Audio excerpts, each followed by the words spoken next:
안녕하세요. 봄의 끝 이맘때만 되면 그때 겪었던 일이 생각이 나서 저도 제 사연을 써보려고 합니다. 전 일산에 사는 40대 여성이에요. 가난한 집 장녀로 태어나서 공부 한번 제대로 못 해보고 평생을 동생들 뒷바라지를 한 채 살았어요. 엎친 데 덮친 격이라고 부모님마저 사고로 돌아가시자 모든 몫이 다 제 몫이 되더라고요.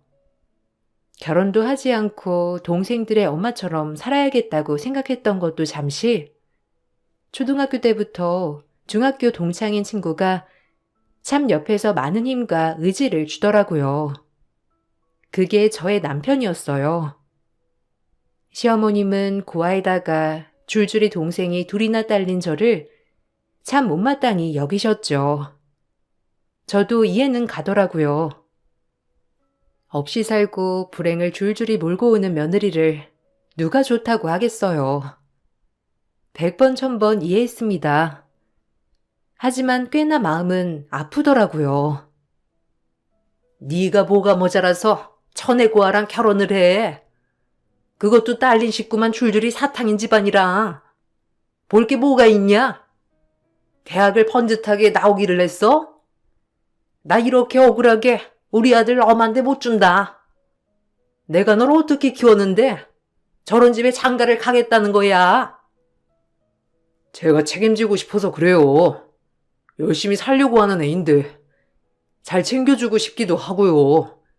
허락해 주세요. 제발. 네? 허락은 무슨? 절대 안 되지. 내가 조금이라도 양보할 줄 알아? 억울해 죽겠네 진짜. 어떻게 하필 골라도 그런 애야? 저희 잘 살 거니까 그렇게 말씀 마세요. 그리고 엄마 허락 없이도 전 결혼할 거니까 그리 아세요. 반대하면 엄마만 힘들어져요. 저 줄줄이 딸린 애들 다 네 몫인 거 모르냐? 부모도 없는데 네가 얼마나 걷어들여야 한다고. 절대 안 된다. 알겠어? 어머님, 걱정 마세요. 제 동생들은 제가 보필합니다. 이 사람한테 짐되지 않게 할 거니까 염려 안 하셔도 돼요. 어떻게 염려를 안 해? 너 같으면 이 결혼 허락하겠어? 어디 끌고 와도 거지같이, 아휴, 내 명에 내가 못 살지 아주. 시어머니의 적극적인 반대가 있었지만 고집이 센 남편을 말리지 못했고 전 그렇게 결혼을 하게 되었어요. 저도 이 순간 누군가에게 기대고 싶었는지도 모르죠. 그렇게 반대하는 결혼을 무릅쓰고 했으니 말이에요. 결혼을 하고 나서 제 인생은 많이 바뀌었어요. 우연히도 저랑 결혼을 하고 남편이 사업을 시작했어요. 조그만 볼트 회사였지만 점점 승승장구하더라고요. 물론 옆에서 제가 많이 도와줬습니다. 부모님의 사망보험금으로 남편의 사업자금을 계속 도와주었거든요. 제가 남편의 사업자금을 도와주자 그나마 시어머니의 미움이 조금은 사그라든 것만 같았죠. 그리고 전 남편이 이 사업을 잘 되길 바랐고요. 부모님의 보험금으로 도와주는 게 쉽지 않았지만 아무도 없는 저에게 남편이 큰 힘이 돼주었기에 이 돈이 아깝다고 생각하지 않았어요.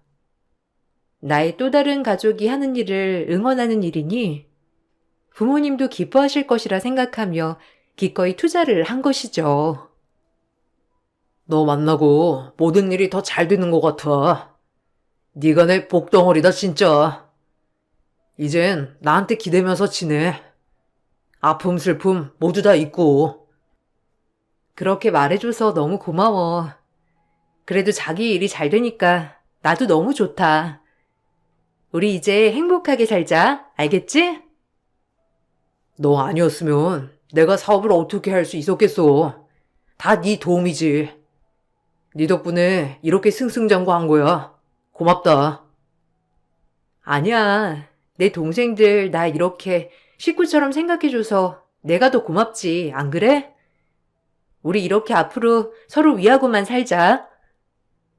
남편의 사업이 승승장구하면서 저 역시도 살기 편해졌어요. 그리고 참 행복하더라고요. 하지만 남편의 돈으로만 생활하지 않았어요. 뭐라도 해야 할 것 같아 남편 회사에서 자재 관리 부위를 도맡아 하며 돈을 벌었죠. 남편을 도와서요. 그리고 초기 자본이 제 돈으로 진행한 것이었기 때문에 회사에 대해서 남편을 도와 같이 운영을 하였습니다. 그리고 얻은 수익 그 돈으로 제 동생들의 뒷바라지를 했어요. 다행히 동생들은 모두 똘똘하였기 때문에 여동생은 의사가 되었고 남동생은 검사가 되었어요. 얼마나 기쁘던지 가장 좋았던 건 돌아가신 부모님께 떳떳했다는 거예요. 다행히 동생들은 아주 바르고 건강한 정신을 가지고 자랐죠. 정말 행복한 나날들이었습니다. 회사 초창기 멤버들도 한마음 한뜻으로 회사를 위해 일해주었고 저 역시도 같이 으쌰으쌰 했거든요. 고마워. 누나 덕분에 내가 이렇게까지 올 수 있었어.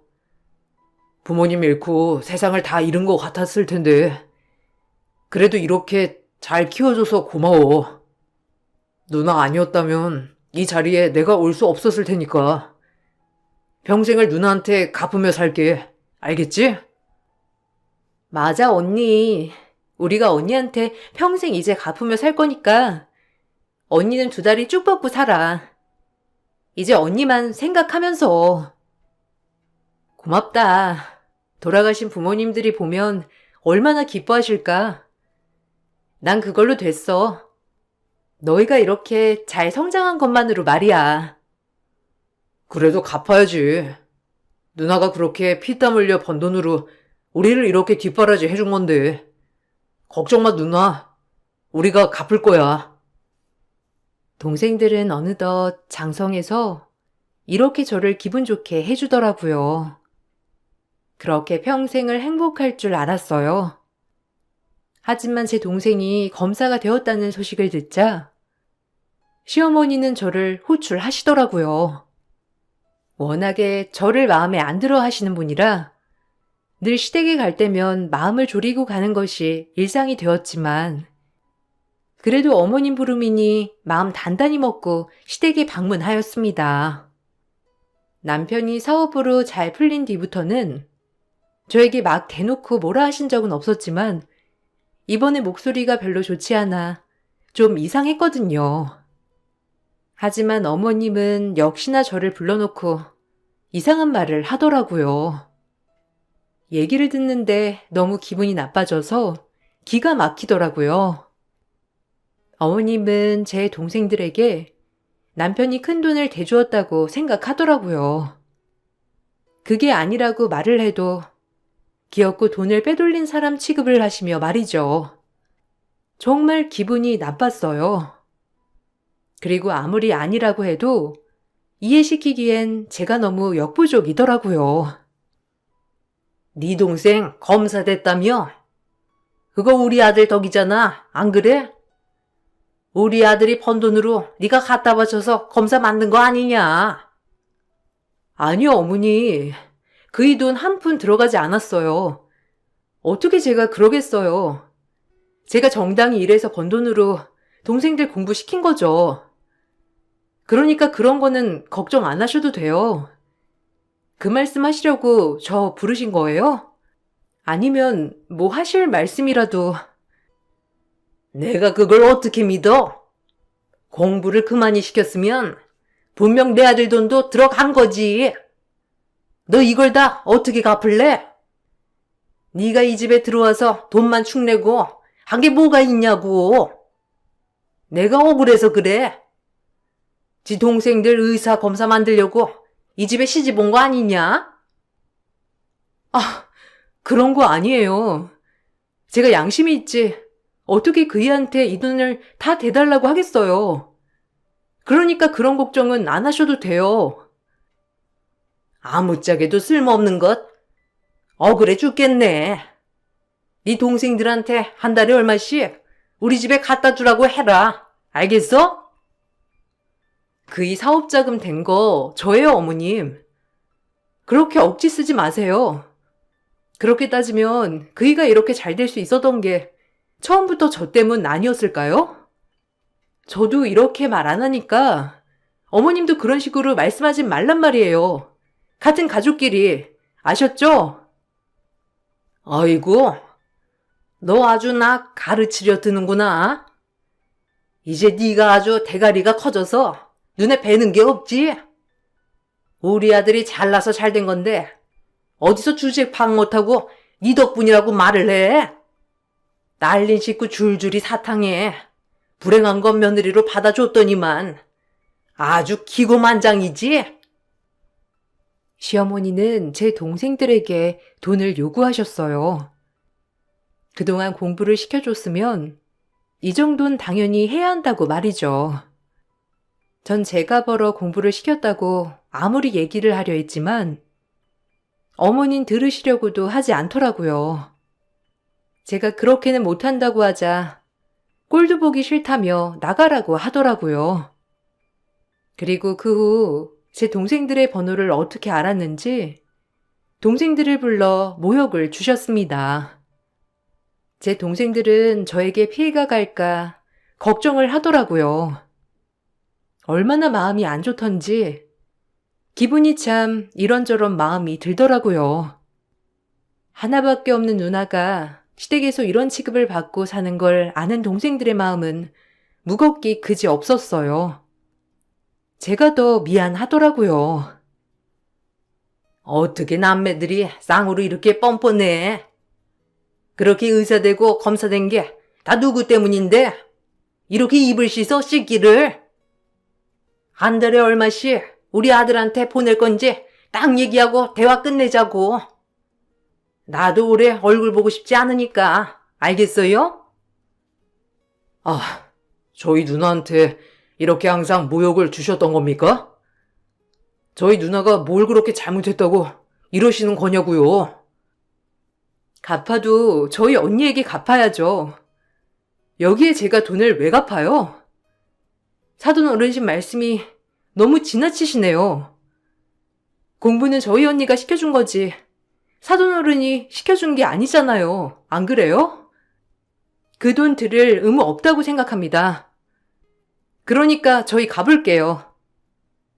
얼씨구, 당신들 공부시켜준 게 다 누구 덕인데 걔 힘으로 혼자 그렇게나 벌 수나 있었겠냐고.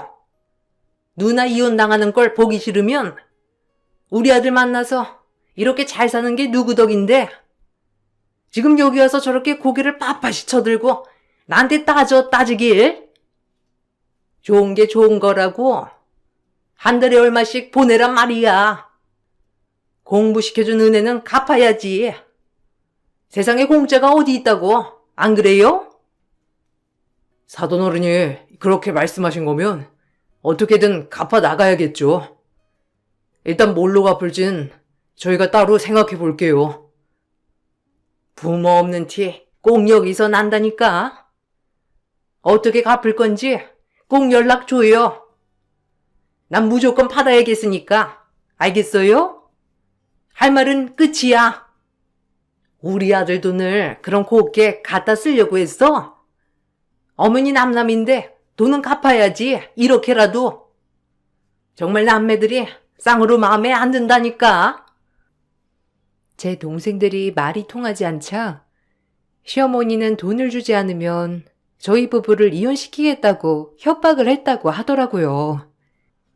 동생들은 혹여나 제가 피해를 입을까봐 걱정이 되었지만 똑똑했던 동생들이었기 때문에 의논 좀 해보겠다고 하고 이야기를 마치고 집에서 왔다고 하더라고요.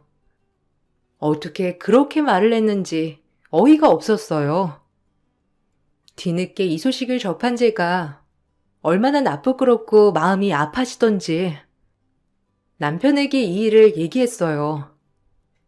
하지만 남편도 동생들이 돈을 주는 거에 대해서 별다른 말은 하지 않더라고요.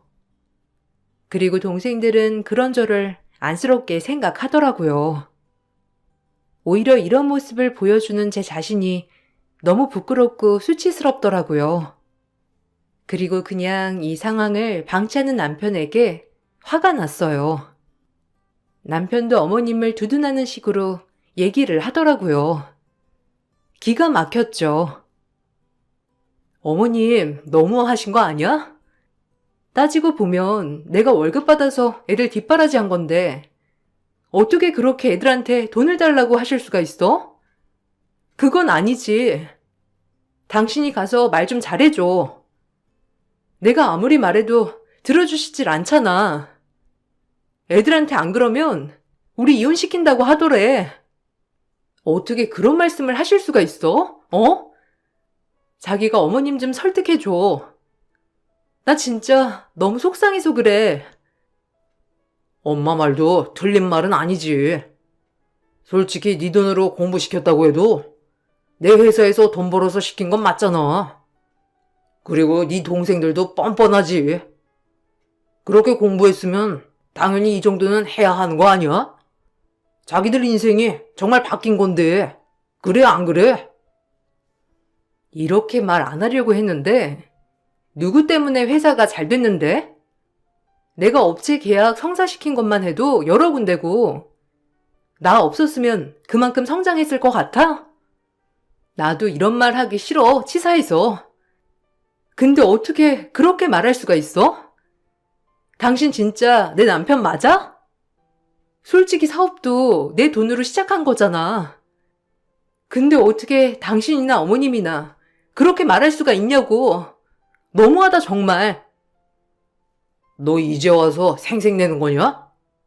조기 자본 네가 도와줬어도 성장시킨 건 나야.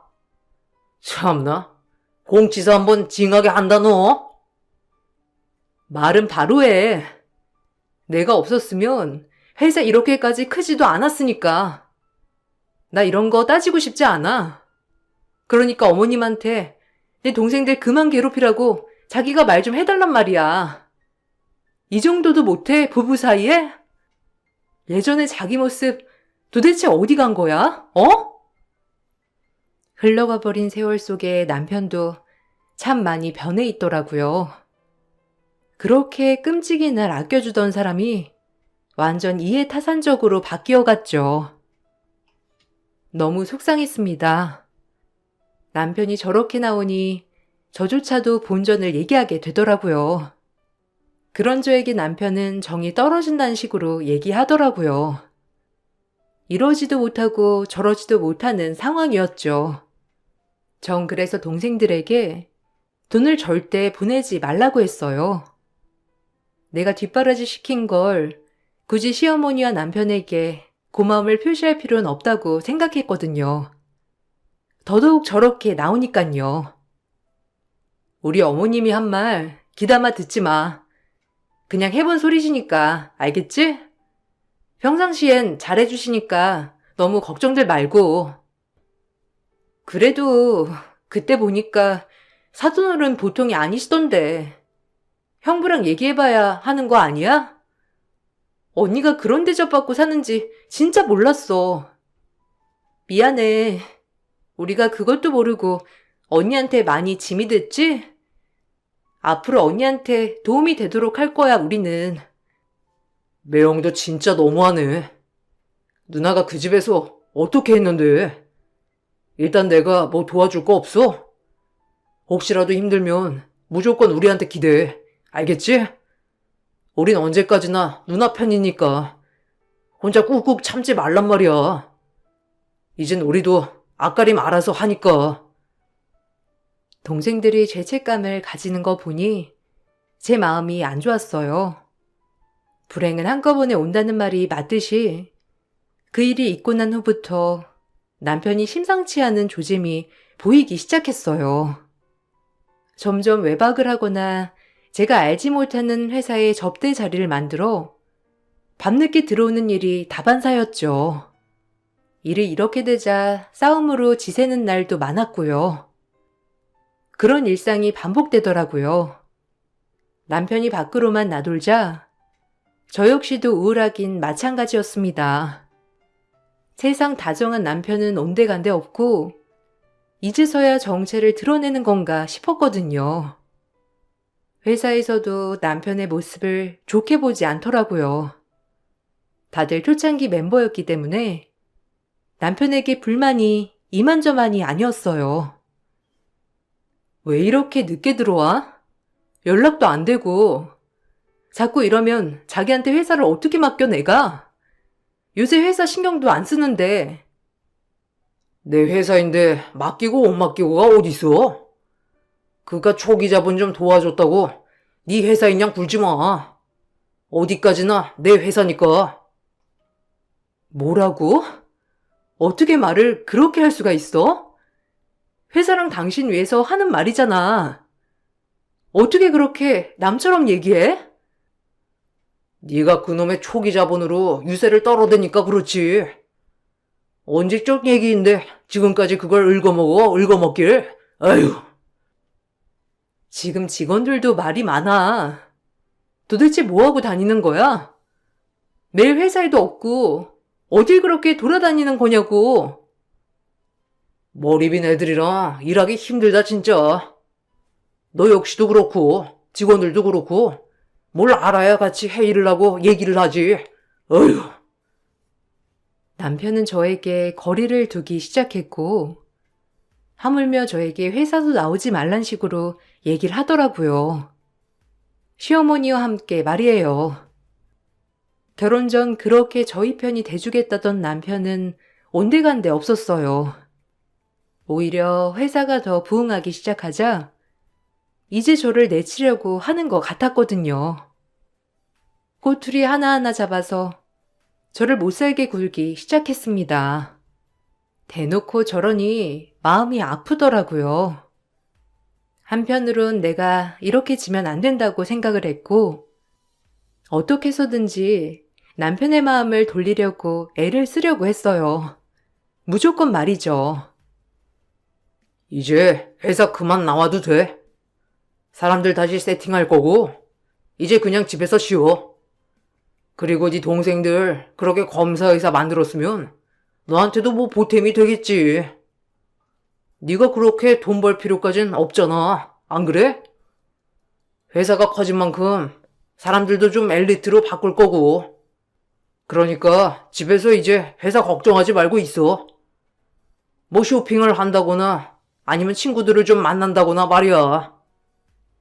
왜? 아니, 그렇게 못해. 갑자기 왜 그래? 초창기부터 지금까지 같이 고생하고 키워나갔는데 이제 와서 집에서 쉬라니. 그리고 멤버 세팅을 다시 한다니? 지금 일하는 직원들이 얼마나 열심히 하는지 몰라서 그래? 도대체 무슨 바람이 분 거야, 당신? 애비 말이 맞다.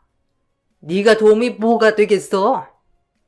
대학 졸업장도 없는 애가 회사에 민폐나 끼치지. 회사가 커진 만큼 네 남편이 너 때문에 체면이 서겠니? 애비 말 듣고 집에 찌그러져 있어. 이제 네 할 일은 다 했으니까 알겠어? 우리 집이랑 좀 막해 교양을 쌓든지 하란 말이야. 이런 걸 말로 해야 하니? 꼭 이렇게 말을 해야 말을 들을래? 아유, 징글징글해 정말. 악연이다. 지금 회사 사람들 뭐 솔직히 일만 열정 있지 머리에 든 거 있냐? 이제 고품격으로 세팅할 거야. 그러니까 너도 집에서 쉬어. 회사가 커진 만큼 저의 이력이 도움되지 않으니 집에만 있으라는 남편과 시어머니에게 너무 섭섭하더라고요. 이제 와서 저를 그냥 아무것도 못하게 손발을 묶어버리는 기분이 들었으니까요.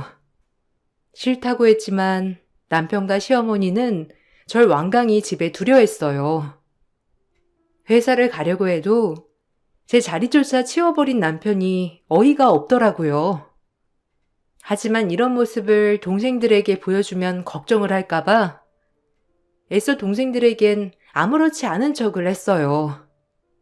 하지만 그로부터 몇 달 뒤 남편은 저에게 이혼을 요구하더라고요. 시어머니와 함께요. 결국 남편은 돌아설 수 없는 강을 건너고야 말았죠. 마음이 원체 떠난 건 알았지만 이렇게 빨리 이혼을 하자고 할 줄은 몰랐거든요. 우리 이혼하자. 어차피 애도 없고 너도 늦기 전에 새 출발해야지. 어차피 처남이랑 처제도 이제 본인들 앞가림 다 하고 너 노후 정도는 보장해 줄 수 있잖아. 안 그래? 누나가 그렇게 뒷바라지를 했으면 노후는 책임져줘야지. 그러니까 이혼하자. 뭐? 갑자기? 내가 왜 당신이랑 이혼해야 하는데? 난 그렇게 못해. 어머님이 그러라고 하셔? 아니, 왜 그러냐고 갑자기. 그래, 내가 그랬다. 평생 불행만 몰고 오는 너. 우리 아들 앞으로 더 잘 돼야 하는데 네가 옆에 있어봐라. 일만 그르치지. 애 없을 때 갈라서라. 뭐 너도 결혼하면서 네 동생들 뒷바라지 다 했으니 우리한테 요구할 건 없겠지? 깔끔하게 합의 이혼해. 아니요. 이렇겐 이혼 못하죠. 제가 누구 좋으라고 이혼을 해요? 지금 회사 지분 다 받아야겠는데요? 이 회사 시작할 때 저희 부모님 사망보험금으로 시작한 거니까 그 지분은 따져봐야죠. 안 그래요? 제가 멍청하게 이혼해 달라고 하면 이혼할 줄 알았나 보죠? 제 동생 검사예요. 잊지 마세요. 그리고 당신도 착각하지 마. 이제 와서 모든 걸 끝내자고? 아, 기가 막혀. 꿈 깨. 더럽게 나오지 말자 진짜. 그냥 깔끔히 이혼해. 우리 살았던 거 생각하면서 그냥 깨끗하게 헤어져 주란 말이야. 어? 너야말로 지저분하게 나오지 마. 이제 와서 혼자 회사를 꿀꺽 하시겠다? 절대 용서 못해. 어머님이랑 당신 진짜 이래선 안 돼. 애써 이렇게 말하고 뒤돌았지만 마음은 안 좋더라고요. 평생 내 가족이고 함께할 거라고 믿었던 사람이 저에게 먼저 끝을 내자고 하니 그동안 남편의 마음은 알고 있었지만 이렇게 확인 사살을 받으니 마음이 안 좋았어요. 그리고 전 언젠가 남편이 돌아올 거라는 믿음으로 남편의 마음을 돌리기로 마음을 먹었어요. 하지만 그렇게 제 마음은 짓밟아지고 말았어요. 해외 출장을 가던 남편, 그리고 저에게 의미심장한 말을 하더라고요. 꼭 이번이 마지막인 것처럼 말이에요. 속상했어요. 더 이상 남편을 돌릴 순 없었습니다. 애써 되돌리려 했지만 저 역시도 마음에서 남편을 놔주게 되더라고요. 저도 지쳤었거든요. 2주 정도 있다 올 거야.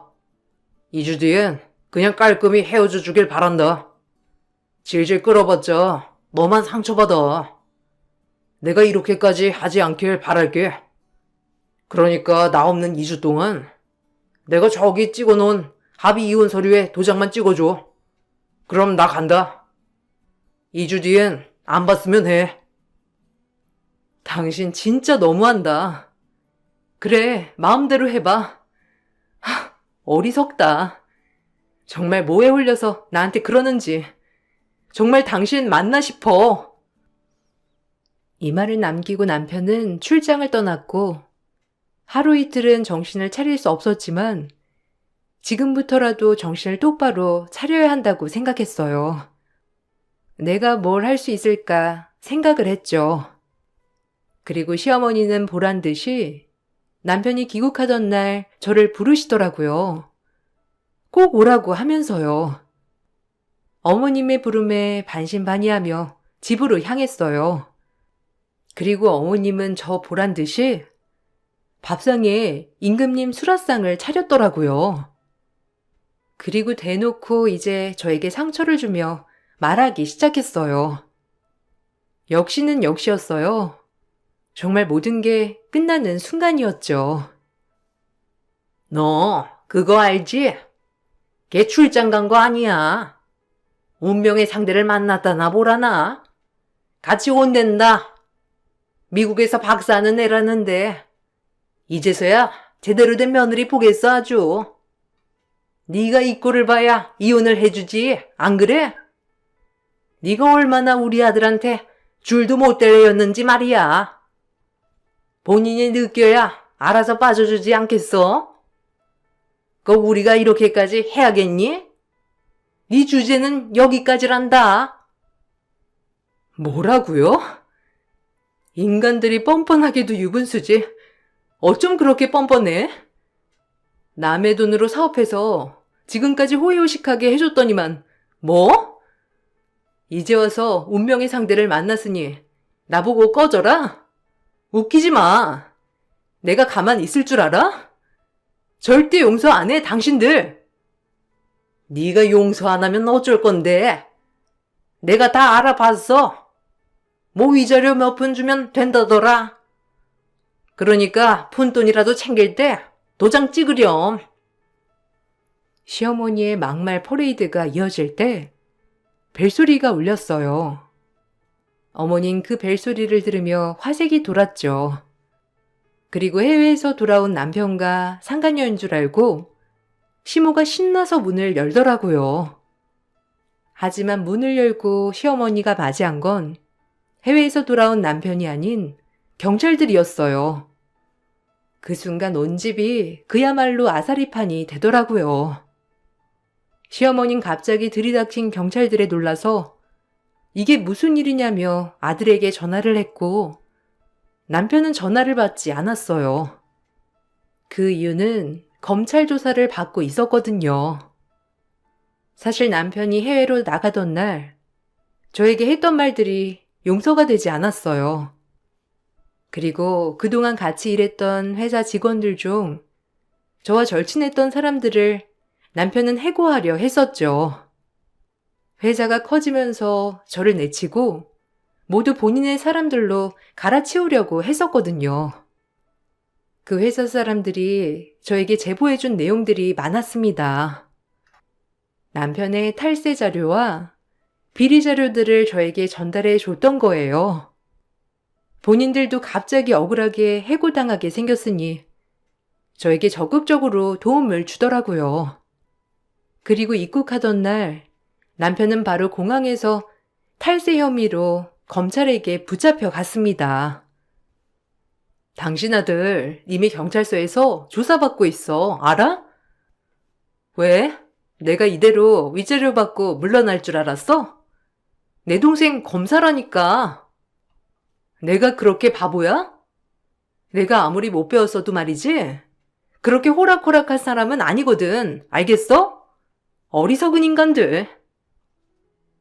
뭐야? 이게 어디서 우리 뒤통수를 쳐? 그래 그까지 벌금만 내면 되는 거지. 아주 끝을 보자. 막장을 보자고. 막장은 당신들이 보게 했지. 나 무시하고 내 동생들한테 모욕 주고. 두고 봐. 내가 이제 어떻게 하는지 알겠어? 선처 없어. 그리고 이혼할 거니까 걱정 마. 빈털터리는 내가 아니라 당신이랑 당신 아들이 될 거니까 잊지 말고, 알겠어? 뭘 모르면 찌그러져 있을 것이지. 어렴풋 아는 상식으로 날 물먹이려 들어? 평생 후회 속에 살게 해줄게. 그러니까 지금부터 내리막길 걸을 준비나 해. 그리고 남편의 조사관은 저희 남동생의 동료 검사가 직접 했죠. 제가 모든 사실을 남동생에게 얘기를 해놓은 상태였기 때문에 남동생도 분노로 가득 차 있었습니다. 그리고 철저히 조사를 했죠. 어머님도 참고인 조사를 받게 되었기 때문에 그때 경찰이 들이닥쳤던 거고요. 어머님도 검찰로 오게 되었고 제 남동생을 보고 뻔뻔하게 얘기를 했다고 하더라고요. 이제서야 사돈인 척 행세를 하며 남동생을 이용하려 한 것이죠. 그 모습을 보고 남동생도 코웃음을 쳤다고 하더라고요. 기가 막혀서 말이죠. 사돈 총각. 우리 검사 사돈이 힘 좀 써봐. 아주 못 배운 것들이 우리 아들 물 먹이려고 작정한 모양인데, 안 그래? 나한테 줄 것도 있잖아. 나한테 갚는다고 했잖아. 우리가 그렇게 공부시켜줬는데 이 정도는 해야지. 검사 사돈 있으니까 이래서 줬네. 안 그래? 네, 저희가 드릴 게 있다고 했죠. 그게 매형 구속영장이에요. 받은 건 그대로 갚아드려야죠. 사돈 어른이 그동안 그 탈세한 돈으로 호의호식한 것도 가만히 있지 않을 겁니다. 어차피 누나랑도 끝난 마당인데 안 그래요? 이젠 남남이죠. 뭐야? 아니 은혜를 원수로 갚아도 이분수지. 누구 돈으로 공부하고 검사가 됐는데 내가 이러라고 공부시켰는 줄 알아? 말은 바로 하시죠. 공부는 저희 누나가 밤낮 없이 열심히 일해서 시켜준 거고요. 법으로 해결하시죠. 누나도 이혼 서류 제출했다고 하니 완전 남남 아니겠어요? 볼 것도 더럽게 없는 집안 우리 누나한테 했던 거 생각하면 당신들 절대 그냥 안 놔둬. 그리고 남동생은 철저히 동료 검사와 회사를 조사하기 시작했고, 결국 남편의 탈세 혐의, 정직원 불법 해고 통보, 그 외 거래처 여러 접대 현황 등을 이유로 남편은 구속영장이 신청되었어요. 그리고 직원들의 요청사항으로 대표 자리에서도 해임이 되었죠. 초기 지분이 거의 제가 투자한 지분이었기 때문에 직원들의 만장일치로 제가 차기 대표가 될 수 있었어요. 그리고 남편과 이혼을 했고 남편의 상간녀에게도 소송을 걸었습니다. 남편과 더불어 상간녀에게도 위자료를 받아낼 수 있었어요. 남편은 저 하나를 떼내려고 머리를 굴리다 모든 걸 잃고 말았죠. 시어머니도 말이에요. 남편이 그렇게 구속이 되자 시어머니는 저에게 애원하더라고요. 그래도 너 없을 때 우리가 걷어준 거 생각해서 이쯤하고 다시 합쳐라. 응? 그 회사를 네가 운영한다는 게 말이 안 되잖아. 이제 다신 이혼 얘기 안 하마. 네 남편은 아무 잘못 없어. 다 내가 시켜서 한 거니까, 응? 그러니 나만 원망하렴. 그 어미의 그 아들이지. 끼리끼리 똑같은 거 아니에요? 이제 와서 합쳐라. 이제서야 제대로 된 며느리 보겠다고 제 앞에서 수라상 차리던 사람 어디 갔나요? 내 동생들 불러다가 뭐 돈을 달라고? 뻔뻔하기도 유분수지. 깜빵에서 당신 아들 나오면 다시 알콩달콩 시작해 둘이. 그리고 분수에 맞는 아내 다시 맞아들이든지 하라고. 이제 내가 그 집이랑 격이 영 안 맞아서 말이야. 뭐야? 아니 모든 걸 다 뺏어가면 우린 어떡하라는 거야? 너 그렇게 모진 애 아니잖아. 너 걷어준 게 우리 아들인데 안 그래? 입 다물어 이 뻔뻔한 노인네야. 벌 달게 받아. 어디서 그 주둥머리 놀려? 내가 바보는 아니라고 했지? 당신 면상 보는 것도 끝이야. 전 그 말을 끝으로 시어머니를 차단했어요. 지금은 아주 눈꽃을 새 없이 바쁘게 지낸답니다. 대표이사로 선임이 된 이후 같이 일하던 직원들이 많이 도와주어 그때보다 지금 더 성장하게 되었죠. 힘든 시간은 있었지만 본인의 분야에서 열심히 일하고 있는 동생들과 그리고 저 이렇게 하늘 아래 세 식구밖에 없지만 언제나 서로 끔찍이 위하며 살고 있어요. 나중에 부모님을 뵙게 된다면 저보고 잘했다고 해주시겠죠? 회사 직원에게 들리는 소리로는 남편은 출소 후 방황하다가 간간히 서울역에서 떠돈다고 하더라고요. 그냥 지금 드는 생각은 주제에 맞지 않게 가분하게 살다 보니 본인의 역량을 모르고 그렇게 나댔던 것 같아 웃기기도 합니다. 시어머니는 뭐 남편이 없으니 독거노인이 되었겠죠. 더 이상 신경 쓰고 싶지 않고요. 전 앞으로도 더 내일을 향해 나아가 보려고 합니다. 지금의 제가 있기까지 도움을 주신 회사 직원분들과 제 동생들한테 이 자리를 빌려 고마움을 표시하고 싶네요. 그리고 정의는 살아있다고 꼭 말해드리고 싶어요. 사실 남편과 일이 그렇게 되고 참 막막하기도 하고 나 혼자 헤쳐나갈 수 있을까 하는 걱정이 가장 많이 앞섰는데 주변 사람들과 동생들이 저에게 많은 용기를 주더라고요. 그 힘으로 지금까지 살 수 있었던 것 같아요. 저조차도 주변에 역시나 잘해야겠다고 늘 마음 깊이 새기고 있어요. 여러분들도 주변을 잘 돌보시는 좋은 분들이 되셨으면 합니다. 지금까지 제 글 읽어주셔서 감사해요. 안녕하세요. 대전시 유성구에 사는 40살 전업주부입니다. 제 옆에는 이제 100일이 지난 늦둥이 아들이 곤히 자고 있네요. 첫째 딸은 7살인데 지금 유치원에 가 있는 시간이고 늦둥이 아들 낮잠 시간이어서 나른한 오후 시간을 보내고 있습니다. 사연 라디오를 애청만 하다 이렇게 짬이 나는 시간에 제 사연도 올려보려 하네요. 30대 초반에 결혼을 해서 남편을 따라 아무 연고도 없는 대전까지 오게 되었네요. 남편과는 서울에서 같은 직장을 다니며 만나서 연애를 했는데 첫째 아이가 생기는 바람에 남편의 고향인 대전에 내려와 부모님께 결혼 승낙을 받고 결혼을 하게 되었습니다. 하지만 시부모님께 결혼 승낙을 받기까지는 무척 힘든 시간들의 연속이었어요. 시부모님은 동네에서 알아주는 방앗간을 하셨는데 동네 사람들의 쉼터 같은 곳이었죠. 시부모님은 인맥도 넓으셔서 이 집 식구 저 집 식구 모르는 사정이 없을 정도로 오지랖도 많으신 분이었어요. 두 아들이 있고 첫째 아주버님은 이미 부모님의 방앗간 일을 물려받으시면서 일을 하시고 계셨네요. 저희 남편은 저와의 결혼을 빌미로 허락해준다면 방앗간 일을 물려받겠다고 한 상황이었죠. 시부모님은 두 아들이 자신들이 이룬 방앗간을 대를 이어서 하기를 원하셨어요.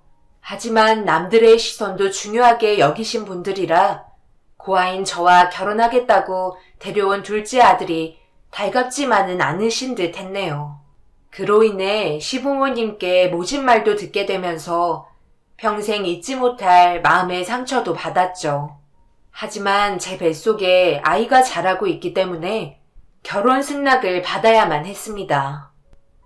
엄마, 나 결혼하려고 하는데 엄마 아빠가 허락해 주셨으면 좋겠어요. 두 분도 제가 고향 내려와서 형이랑 같이 떡 만들면서 방앗간 운영하길 바랬잖아요. 결혼 허락해 주시면 내려와서 일 배울게요. 그러니까 민정이랑 결혼 허락해 주세요.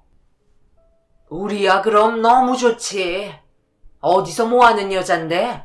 나이는 너랑 동갑이라고 했고 부모는 뭐 하시나? 어릴 적에 두 분 다 돌아가셔서 할머니 손에서 자랐습니다. 외동에 지금은 저 혼자예요. 정순아, 잠깐 나 좀 보자. 세상에 그럼 혈혈단신 고아라는 거잖아? 미쳤어? 우리 집에 큰 분 없는 고아를 데려와? 엄마, 민정이 들어요. 고아가 뭐 어때서요? 전염병이라도 옮긴대요. 민정이 정말 착하고 할머니 밑에서 바르게 자랐어요. 저보다 저축도 많이 하고 생활력도 얼마나 강한데요. 제가 배워야 할 점이 정말 많아요. 그보다 민정이 뱃속에 제 아이가 있다고요. 부모님이랑 같이 살겠다고 한 것도 민정이 생각이라니까요. 요즘 누가 시부모님 모시고 살아요. 안 그래요? 저 민정이랑 결혼 허락 안 해주시면 다시 서울로 올라갈 거예요. 그런 줄 아세요. 아주 여자한테 단단히 빠졌구만. 아직은 허락한 게 아니야. 엄마랑 아빠도 생각할 시간을 줘야지. 아버지랑 같이 방앗간 가서 형이나 보고 와. 민정이라고 했나? 민정이랑 이야기 좀 하고 있을 테니까. 시모는 부모가 없는 저에 대한 편견이 꽤 심한 듯 했습니다. 고아라서 절 마음에 안 들어 하시는 게 눈에 너무 보였죠. 하지만 가정을 하루빨리 꾸리고 싶어서 남편만 있으면 이런 것쯤은 이겨낼 수 있을 것 같아 저에게는 문제가 되지 않을 줄만 알았죠. 남편이 아주버님을 보러 가게에 간다며 저는 시모와 단둘이 방에 있게 되었네요. 시모는 긴장하고 있는 저를 한참을 바라보면서 남편이 나가는 소리가 나자 기다렸다는 듯이 본색을 드러냈습니다. 우리 정수가 어디가 그렇게 좋아서 임신부터 털컥했는지. 내 참 요즘 애들은 무섭다니까. 내가 말 편히 할게. 결혼할 생각으로 내려온 거면 어느 정도 돈은 모아놨어. 결혼식 비용 말이야. 정수 말로는 저축도 많이 했다는데. 할머니가 물려주신 재산도 조금 있고요. 사회생활을 일찍 시작해서 제가 모은 돈이 좀 돼요. 그래서 어머님 도움 없이 정수 씨랑 신혼살림 차릴 수준 되고요. 걱정하시지 않게 잘 살겠습니다. 제가 앞으로 어머님 마음에 드시게 잘할게요. 그럼 그동안 모은 돈은 이제 내가 관리할 테니까 나한테 주렴. 어차피 이제 한가족 될 사이인데 너희 결혼식도 올려야 되고 민정이 너 그럼 친정이 없다는 소리잖니. 이제는 내가 네 엄마라고 생각해라. 내가 아들 둘만 키워서 성격이 시원시원하다는 소리를 많이 들었어. 난 꿍에 있는 거 싫어. 할 말 있음 바로바로 해야 해. 솔직히 우리 정수가 뭐가 아쉬워서 너 같은 애랑 결혼을 해야 하는지. 그래도 아들이 좋다는데 부모가 무슨 힘이 있겠니? 결혼식도 올려야 하니까 그동안 저축한 건 나한테 맡기고 내가 다 해줄 테니 너는 애 낳는 것만 신경 쓰거라. 그리고 우리 집은 아들이 있어야 한다. 아들 못 낳을 거면 애 낳지를 마라. 알겠니? 시모의 첫 인상은 그야말로 최악 중의 최악이었습니다. 요즘 시대에 누가 아들, 딸 분별하며 낳나요? 하지만 시부모님들은 나이가 있으셔서 그런지 생각하시는 게 저희 부부와 많이 달랐네요. 다음날 저는 제가 지금까지 모은 통장을 시모에게 드렸고 저희는 결혼 승낙을 받아 첫째가 태어나기 전에 결혼식을 올릴 수 있게 되었어요. 그런데 의외로 결혼식은 기대 이하로 단출했으며 전 제가 드린 돈으로 결혼식을 성대하게 열어주실 줄 알았네요. 그리고 신혼집도 구해주실 줄 알았는데 그건 저의 착각이었더라고요. 결혼 날짜를 잡고 말 피로연을 하신 후 결혼식장도 아닌 어느 강당 같은 곳을 빌려 야외 결혼식이랍시고 올려주더군요. 그래도 평생에 한 번뿐인 결혼식인데 너무 어설픈 결혼식에 남편과 시부모님께 서운한 내색을 비쳤습니다. 남편은 제 마음을 알아챘는지 식이 끝나고 다음날 신혼여행을 제주도로 가는데 예정대로라면 3박 4일이지만 제 기분을 풀어준다면서 일주일 동안 쉬다 오자며 부모님께 말하자. 그 말을 들은 시부모님은 노발대발하시며 아예 신혼여행마저 가지 말라셨네요. 엄마, 무슨 결혼식을 식장도 아니고 동네 경로당 같은 곳에서 하게 할 수 있어요? 이건 아니잖아요. 우리 내일 제주도로 신혼여행 가는 거 더 늘려서 일주일 정도 다녀올 테니까 그런 줄 아세요. 아니, 일주일씩이나 자리를 비운다고? 애초에 3일이라 하지 않았어? 곧 대목인데 방앗간을 네 형 혼자 보라는 거야? 이제 너도 일 배운다 했으니 정신 차려야지. 그냥 취소하고 다음에 가라. 신혼여행이 뭐 중요하다고? 엄마, 신혼여행을 가지 말라니요. 저희가 어디 외국 나가는 것도 아니고 형도 이해해준다고 했어요. 세아가 꼭 지금 가야겠니? 너 임신도 했고 이참에 애 낳고 가거라. 우리가 애도 봐줄 테니까 그때 둘이 다녀오면 되겠네.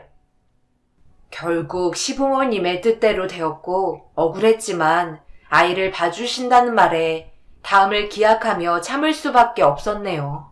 남편도 부모님이 형에 비해 자신한테 차별을 하는 걸 알고 있었지만 효심 많은 남편은 부모님의 말뜻을 쉽게 거역하지 않았어요. 그런 모습이 착하고 인간다워 좋았지만 결혼 생활이 오래갈수록 부모님께 당하기만 해서 속상할 때가 한두 번이 아니었네요. 한 번은 첫째 딸이 5살이 될 때쯤 결혼식 날 시부모님이 약속하신 신혼여행에 대한 이야기를 꺼낸 적이 있었죠. 딸도 이제는 저희 없이 잠도 잘 자고 할머니 할아버지를 좋아해서 못 갔던 신혼여행 이야기를 했는데 역시나 말을 바꾸는 시모의 행동에 기가 찰 뿐이었습니다. 결국 참았던 분노는 터지고 말았고 어머니에게 따지고 말았네요. 어머니, 저희 서정이 태어나기 전에 못 갔던 제주도 여행 다음 달에 다녀올까 싶어요. 서정이도 저희랑 잘 떨어져 있고 다음 달은 명절도 없어서 방앗간 바쁘지도 않잖아요. 저희 일주일 정도 계획해서 다녀올게요. 아니, 너는 꼭 이런 시기에 놀러 다니고 싶니? 네 머리에는 온통 놀 생각뿐이야. 하나뿐인 아주버니가 장가도 못 가고 저러고 있는데 우리 집 장손이 대를 이어야 할 거 아니야. 아니면 아들을 너희가 낳던가. 첫째는 장가갈 마음이 없다질 않나. 어째서 하나같이 내 뜻대로 해주는 자식들이 없어? 너라도 이 시엠이 비 좀 맞춰주면 안 되겠니? 꼭 여행을 가야 해. 어머니, 정말 너무하시는 거 아니세요? 저희 그동안 일 시키실 만큼 시키셨잖아요. 저 결혼할 때만 해도 금방이라도 보내주실 것처럼 하셔놓고 벌써 4년이나 지났어요. 언제까지 미루시기만 하실 건데요? 서정이 못 봐주시면 서정이랑 같이 다녀올게요. 그리고 제가 결혼 전에 어머님께 드렸던 돈 아무 말도 안 하고 있지만 저 다 알고 있어요. 어머니가 그 돈으로 아버님 차 해주시고 개인적으로 쓰신 거요. 어차피 결혼 자금으로 모아뒀던 거라 아무 말도 안 했지만 정말 그때 너무 서운했다고요. 저랑 아무 상의도 없이 그렇게 하시고 지금까지 어떠한 말도 하시지 않으셨잖아요. 이렇게 참고 있는데 어떻게 더 이상 어머님 비위를 맞춰드려요. 저희 제주도 갈 테니까 그런 줄 아세요. 민정이 네가 뚫린 입으로 아주 시애미를 참는구나. 내 아들이 너랑 서정이 먹이고 재워주며 일하잖아. 4천만 원 나한테 준 게 그렇게 아까워서 그동안 어떻게 참았니? 내 아들 너한테 뺏긴 것도 천불이 나구만. 내가 그 돈으로 너네 피로연이며 결혼식하고 남은 돈 조금 있어서 시아버지 차 산 건데 그게 그렇게 억울하니? 아주 몇 천 더 줬다가는 너나 보기 싫어서 어쩔 뻔했어? 며느리 무섭다는 말이 이제야 실감이 나네. 이래서 집에 여자가 잘 들어와야 한다는 건데 고아 주제에 아들 하나 낳지도 못하면서 뚫린 입이라고 말 한번 잘하는구나. 그래, 너희 제주도 가라. 그거 보내주는 게 뭐가 어렵다고? 너희들 마음대로 해. 시모의 말도 안 되는 억지를 참다 못해 그 자리를 박차고 나왔고 모욕적인 말로 인해 정말 큰 상처를 받았네요. 시모는 제가 준 4천만 원 때문이었는지 더 이상 그 말을 언급하지 말라는 암묵적인 조건으로 저희 가족을 제주도에 보내줬습니다. 여행 한 번을 마음대로 가지 못하고 허락을 받아야 하는 제 상황이 억울하기도 했지만 어쨌든 제주도 여행을 갈 수 있는 것 자체가 너무 행복했어요. 여행을 하는 동안 모든 걸 다 잊고 시모와 다시 잘 지내보려고 마음 먹었습니다. 남편은 이렇게 생각해 주는 저를 고마워하며 저희 세 식구는 잊지 못할 추억을 만들고 왔어요. 그 후 제주도를 다녀온 뒤 달라진 게 있다면 장가가지 않겠다던 아주버님은 최근에 본 맞선이 잘 되어가고 있는지 상대 여성과 결혼 이야기가 서로 오고 가더군요. 결국 사람은 다 짝이 있었던 모양이에요. 혼자 사실 것만 같았던 아주버님도 짝을 찾아 결혼을 하더군요. 그런데 시모의 행동이 저희 결혼할 때와 너무나 달랐는데 아무리 애타게 기다리신 아주버님의 결혼식이라고 하지만 서운한 건 어쩔 수 없었어요. 근사한 예식장에서 형님과 아주버님은 식을 올리셨고 신혼여행은 형님의 소원이라며 하와이로 가셨어요. 아무리 좋게 보려 해도 저와는 다르게 순순히 뭐든 허락해 주시는 시모가 참을 수 없이 미웠습니다. 집안의 대장이셨던 시모의 말은 어느새 법이 되었고 그런 시모를 움직이는 사람은 형님의 말 한마디 한마디였네요. 형님은 저와는 다르게 교사 출신의 아버지가 계시며 어머니는 최근에 병으로 돌아가셨다고 해요. 알아주는 알부자라고 동네에 소문이 자자했죠. 친정의 재산이 어마어마하게 있다는 말에 시부모님은 형님과 저를 대놓고 편애하기 시작했어요. 형님은 저와 다른 가정 환경에서 남부럽지 않게 사셔서 그런지 구김살 없이 밝고 쾌활한 성격이었습니다. 그에 비해 저는 항상 시모의 걱정거리여서 어느샌가 저도 모르게 형님에 대한 자격지심이 자라고 있었네요. 하지만 형님이 미운 건 없었어요. 그 일이 있기 전까지는 말이죠. 시모는 아주버님이 나이도 많고 그렇게 내세울 게 없는데도 결혼을 하겠다고 와준 형님이 마냥 고맙다며 입에 침이 마르도록 칭찬만 하셨어요. 저에게는 아들을 뺏어갔다며 세상 그렇게 억울해 하셨는데 말이죠. 괜히 서러워 남편에게 짜증을 낸 적이 많았던 것 같네요. 그러던 중 저희 집안에 경사가 생겼는데 저와 형님이 동시에 임신이 된 거였습니다. 하지만 이 일이 형님을 미워하는 계기가 되고 말았죠. 시모는 대놓고 임신한 형님의 몸조리만 신경 써주시며 저는 둘째 임신이라 알아서 잘한다며 온갖 일들을 다 시키셨어요. 하지만 그건 핑계로 보였고 고아 출신이라 더욱 저를 탐탁지 않으신 것 같네요. 한 번은 정말 시모와 형님에게 실망스러웠던 적이 있었는데 같이 개월수도 비슷해서 5개월 정도 될 즈음 형님과 저는 입덧으로 고생을 하고 있었어요. 그러던 중에 형님이 아무것도 먹지 못하고 있자 시모는 걱정이 너무 된 나머지 형님에게 뭐가 먹고 싶은지 물었고 형님의 입에서는 뜻밖의 말이 나와 가족 모두들 당황한 적이 있었네요. 동서는 서정이 때는 입덧이 없었다면서 둘째는 입덧이 심하나 봐. 그래도 한번 임신해봤다고 잘 참는다. 역시 젊어서 좋아.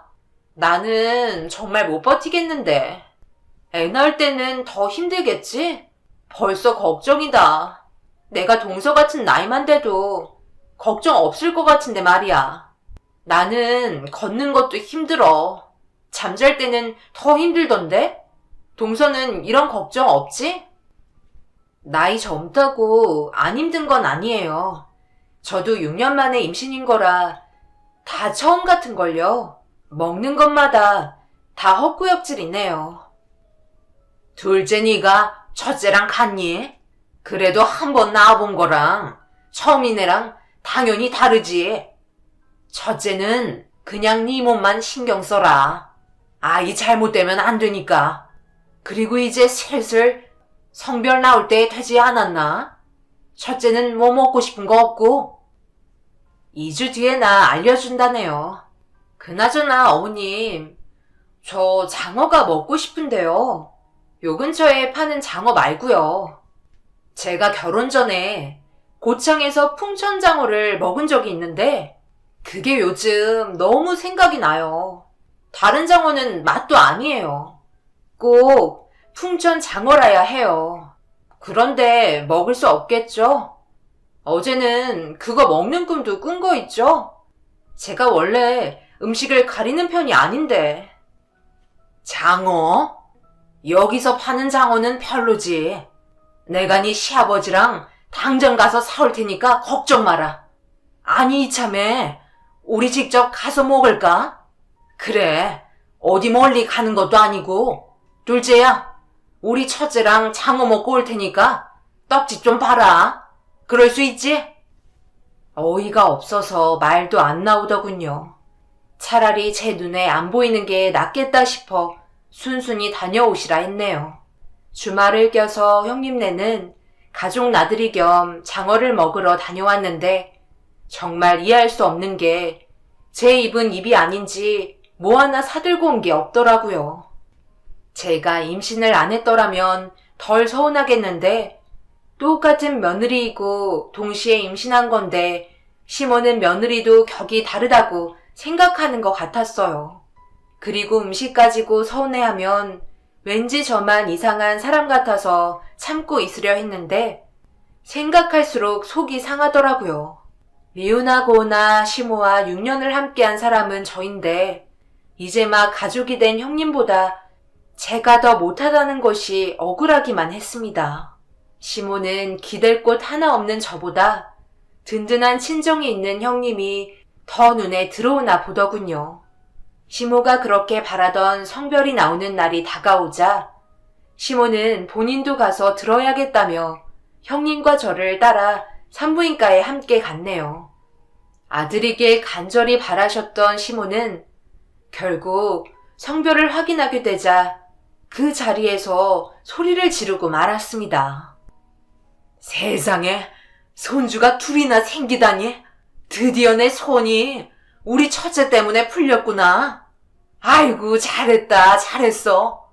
우리 집에 와준 것만도 감사한데 이렇게 한 번에 아들까지 낳아주다니 내가 얼마나 감사한지 모른다.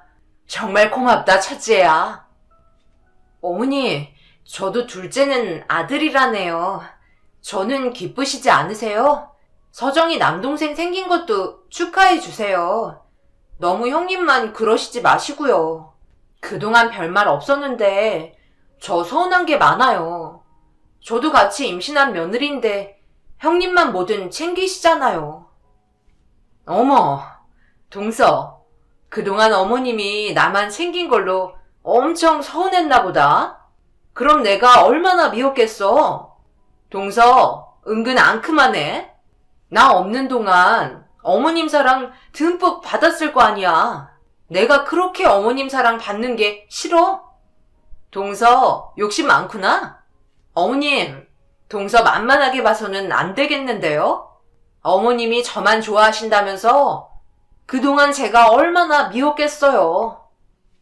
저게 말이라고 형님 앞에서 버르장머리 없이 뭐하는 소리야? 내가 누굴 편해야 한다는 거야. 그동안 서정이 잘 봐줬잖아. 암튼 해준 건 기억 하나도 못하고 이제 와서 불평만 늘어놓는 거 그거 안 좋은 버릇이다. 이러니까 내가 부모 없는 게 티가 난다는 거야. 맞다. 첫째 이번 주말에 친정 간다고 하지 않았어? 그래도 1시간 거리인데 사돈어른 드시고 싶으신 거 있으면 알아봐. 음식해서 보내게. 우리 첫째 며느리 덕에 사돈 챙기는 맛도 나고 내가 살맛이 난다. 어머, 저번에도 친정 갈 때 음식 싸주셔서 아빠가 엄청 좋아하셨어요. 어머님 음식 솜씨가 너무 좋으시잖아요. 더 이상 두 사람 사이에 제가 낄 곳이 없는 것 같아서 먼저 가겠다면서 택시 타고 집으로 갔는데 참았던 눈물이 터지고 말았습니다. 내심 시모가 원하는 아들을 임신하면 저도 시모에게 형님처럼은 아니겠지만 그래도 인정은 받을 줄 알았는데 그것마저 제 뜻대로 되지 않더군요. 형님도 아들을 임신했기에 시모는 더욱 형님과 저를 차별하면서 저는 안중에도 없었죠. 그런데 형님이 친정에 다녀온 뒤로 집안에 걱정거리가 생기고 말았습니다. 홀로 사시는 형님네 친정 아버지가 당뇨의 합병증과 잦은 폐렴으로 더 이상 혼자서 생활이 어려워지자 형님이 근심이 많아졌네요. 결국 형님 내외는 친정 아버지를 모시자는 이야기가 나왔고 그 이야기를 듣는 시모는 얼굴색이 변하면서 예전과 다른 행동을 보여서 놀라고 말았어요.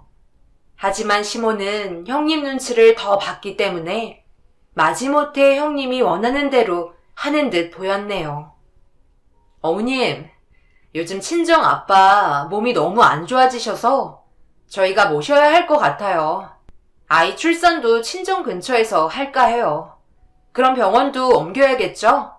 그리고 이 사람 방앗간이요. 더 못할 것 같아요. 알아보니 이 사람 기술도 있고 오라는 곳도 많더라고요. 다시 직장 알아봐서 저희 친정에서 자리 잡으려고요. 이게 무슨 말이야? 그럼 장손주를 친정에서 낳겠다는 거니? 사돈어른이 얼마나 몸이 안 좋으시길래 차라리 이곳으로 모시면 안 되나 싶네. 우리 집 장손주인데 거기서 자리 잡으면 자주 못 보잖니. 죄송해요, 어머님. 저 예뻐라 하셨는데 친정 아빠 혼자 사시는 거 예전부터 마음에 걸렸거든요. 허락해 주시는 줄 알고 이번에 집 내놓을게요. 친정 쪽에 큰 집으로 알아봐서 아빠 모시고 살려고요. 시모의 얼굴은 그렇게는 절대 못한다는 표정이었지만 형님이 너무 완강해서 말을 못하고 끙끙대는 모습이 보이더군요. 마지못해 형님 뜻대로 하도록 고개를 끄덕이는 시모를 보자 알게 모르게 통쾌했습니다. 그렇게 첫째 형님네를 옆에 끼고 살고 싶어 하셨는데 한순간에 그게 엎질러지게 생겼네요. 그 일은 그렇게 일단락 되는 줄 알았습니다. 그런데 몇 달 뒤 형님에게 안 좋은 소식이 들렸는데 친정 아버지가 심장병으로 세상을 떠났다는 부고 소식을 듣게 되었네요. 그날 저희 집 식구들은 모두 장례식장으로 향했고 그때가 설을 2주일 정도 앞두고 있는 상황이었어요. 형님은 제정신이 아닌 듯 몸을 가누지 못한 채 장례식을 치렀고 형님이 얄미운 건 맞지만 부모를 잃고 힘들어하는 모습을 보니 안쓰럽더라고요. 그렇게 별탈 없이 장례를 치르고 일주일 뒤 설을 맞았습니다. 시모는 형님이 장례식을 치른 지 얼마 되지 않았기에 저에게 명절 음식과 상차림을 다 시켰네요. 시모는 그동안 명절 때 준비한 음식들보다 더 많은 음식을 준비하며 형님이 좋아하는 반찬과 요리들로 한상을 거하게 차리게 하셨죠.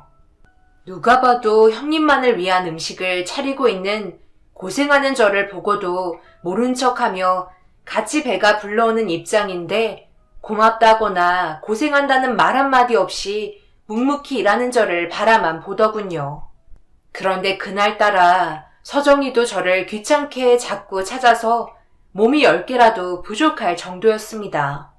음식 장만으로 바쁜데 자꾸 서정이가 위험하게 제 곁으로 오려 하자 서정이 보고 큰엄마 옆에 가서 조금만 있으라고 하며 보냈네요.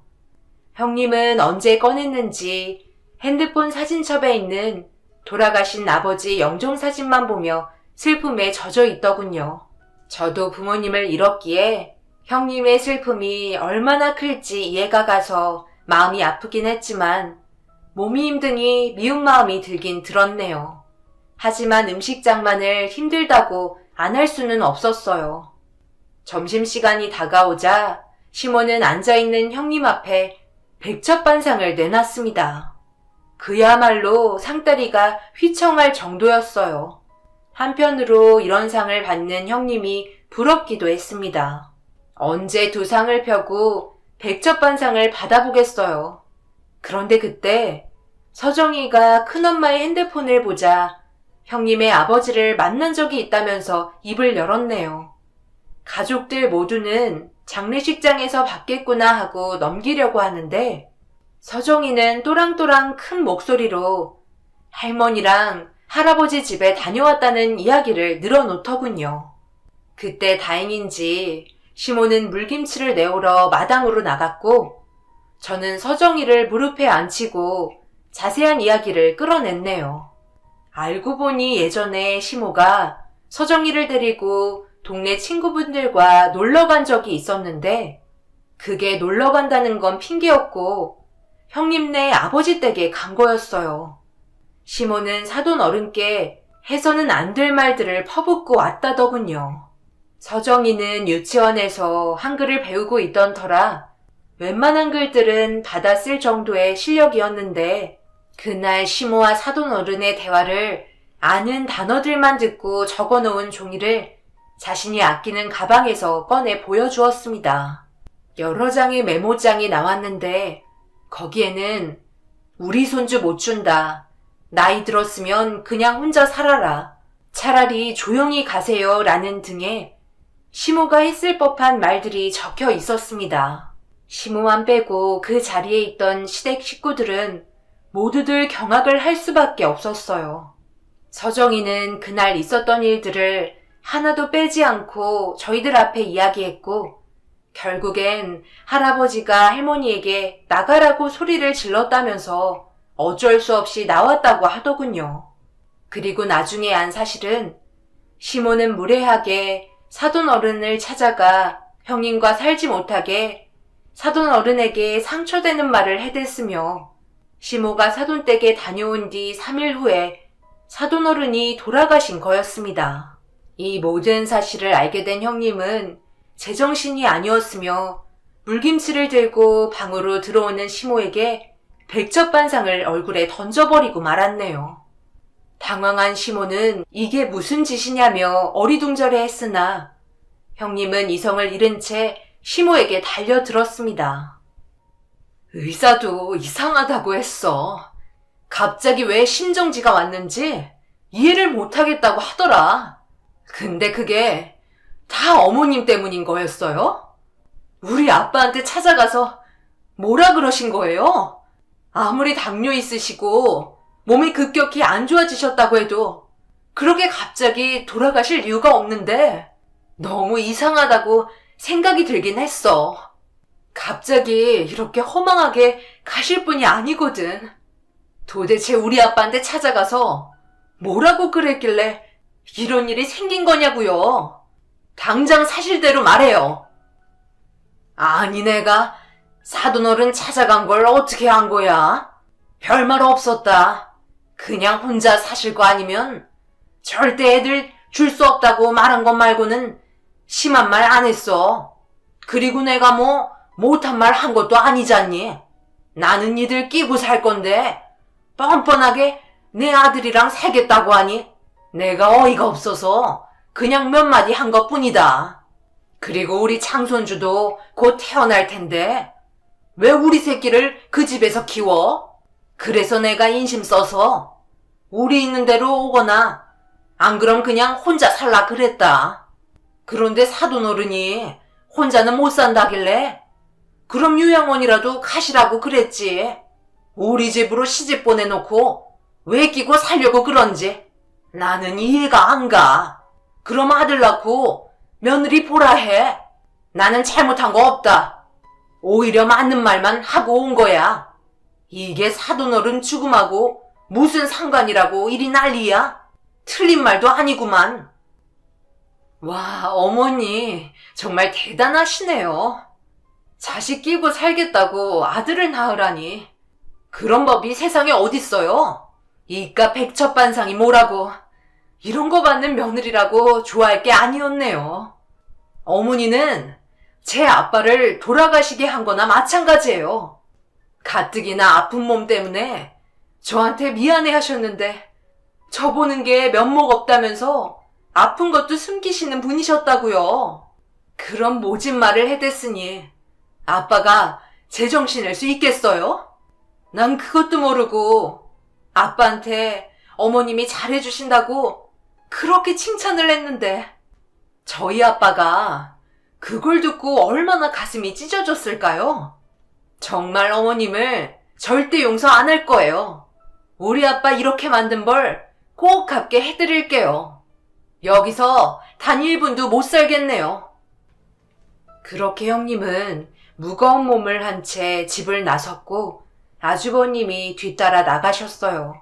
집은 엎어진 음식들로 인해 난리가 났으며 시모는 끝까지 자신이 뭘 잘못했는지 모르시더군요. 아까운 음식만 버렸다면서 오히려 상을 엎은 형님에게 뭐라 하시는 걸 보자 저 역시 더 이상 시모를 제정신으로 대할 수가 없어서 서정이를 안고 집을 나왔습니다. 둘째 넌 가긴 어딜 가? 이거 음식들 다 치워야지. 나 혼자 이 많은 걸 언제 다 치우니? 서정이는 가서 아빠랑 놀고 있어.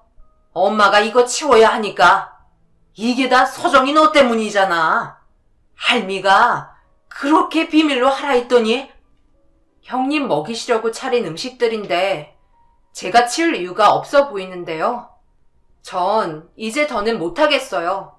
어머님 며느리 안 할래요. 그동안 진짜 참고 참았는데 저도 이런 어머님을 보니까 도저히 함께하고 싶지 않아요. 서정아 가자. 그리고 어떻게 형님 아버지가 돌아가신 게 어머님 탓이 없어요? 왜 아프신 분한테 찾아가서 그런 말을 하실 수 있으세요? 정말 너무 이기적이신 거 아니세요? 이 음식들 아까워하실 시간에 형님한테 가서 사과하셔야죠. 그게 사람 아닌가요? 여보, 나는 더 이상 이런 대접 받으면서 이건 며느리 하고 싶지 않아. 당신이 선택해. 가자, 서정아. 그날로 형님네는 시부모님을 볼 자신이 없어 친정집으로 들어가 살림을 차렸고 노산이었던 형님은 저보다 한 달이나 빠른 출산을 했는데 일찍 태어난 아이는 결국 심장이 약하게 태어나서 인큐베이터 안에 들어가야 했다고 하더군요. 하지만 인큐베이터 안에서도 꽤 오래 버티지 못한 채 한 달 정도 살다 형님의 품으로 돌아오지 못했다는 이야기를 들었습니다. 결국 형님은 아주버님과 이혼을 하게 되면서 시모는 그토록 바라던 장손주를 품에 안아보지도 못한 채 세상을 떠나보내야 했네요. 건강한 손주여도 형님은 시모에게 아이를 보여주지 않았을 테지만요. 시모는 형님과 순순히 이혼을 한 아주버님 탓을 하며 끝까지 장손주에 대한 미련을 못 버리셨어요. 저는 남편에게 다시는 시부모님을 안 보는 조건으로 시댁에서 나와 따로 살림을 차렸습니다. 이제 아들 손주라고는 저희 늦둥이 아들뿐인데 저는 절대로 시모에게 제 아들을 보여줄 마음이 없네요.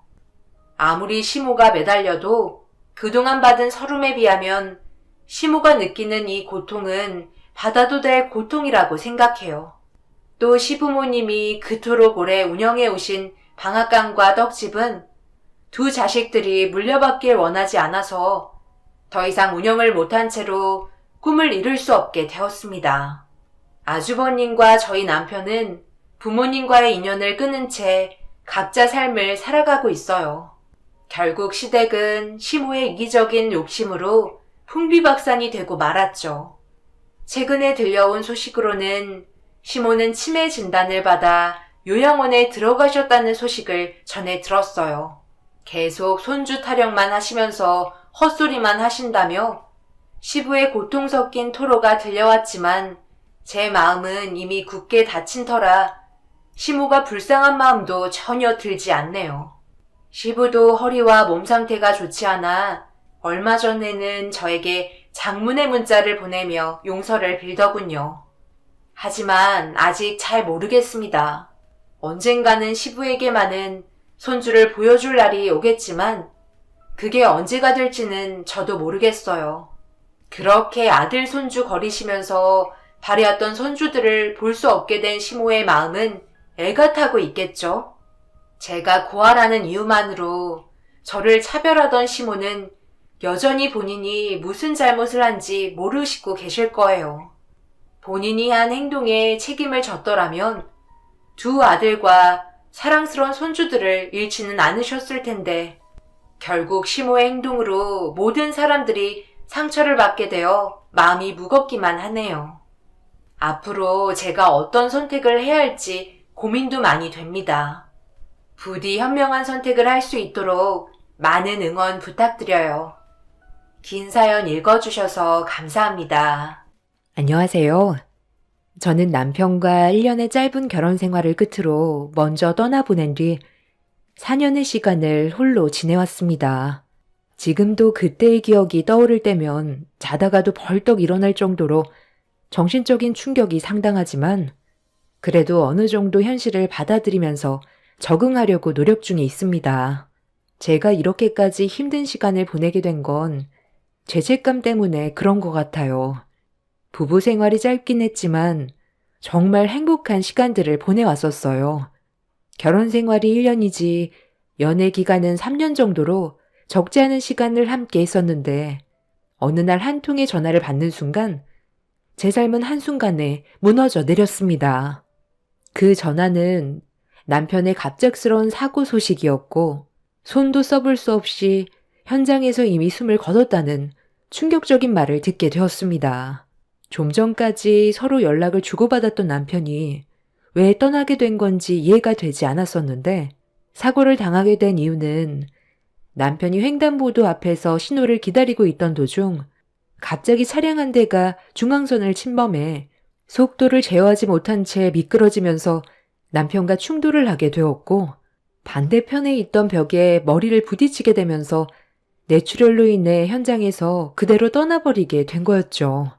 급하게 병원으로 향한 뒤 남편의 모습을 확인했는데 얼굴을 알아볼 수 없을 정도로 온몸이 상해버려 당시의 사고가 얼마나 심각했는지를 알 수가 있었습니다. 너무 충격적인 모습을 보게 됐던 저는 결국 속이 울렁거려 화장실에서 오바이트를 한 뒤 일어나지 못한 채 변기통 앞에서 한참 동안 오열을 했어요. 남편이 사고가 난 곳은 제가 일하고 있는 회사와 불과 5분 거리에 있는 꽃가게 앞에서 난 사고였는데 하필 그날이 결혼 1주년이었어요. 사고 당시 현장에 있던 담당 경찰의 말로는 손에 꽃다발을 들고 있었다고 했는데 그런 말을 듣게 되니 괜히 저 때문에 사고가 일어난 것 같아 너무 마음이 안 좋았습니다. 연애 때부터 제가 꽃을 좋아한다는 걸 알고 항상 얼굴을 볼 때마다 꽃다발을 선물해 줬었는데 결혼기념일 날 어김없이 꽃집을 들렸다가 이런 사고가 나서 뒤늦게 소식을 접하게 된 시댁 식구들은 저에 대한 원망을 쏟아냈어요.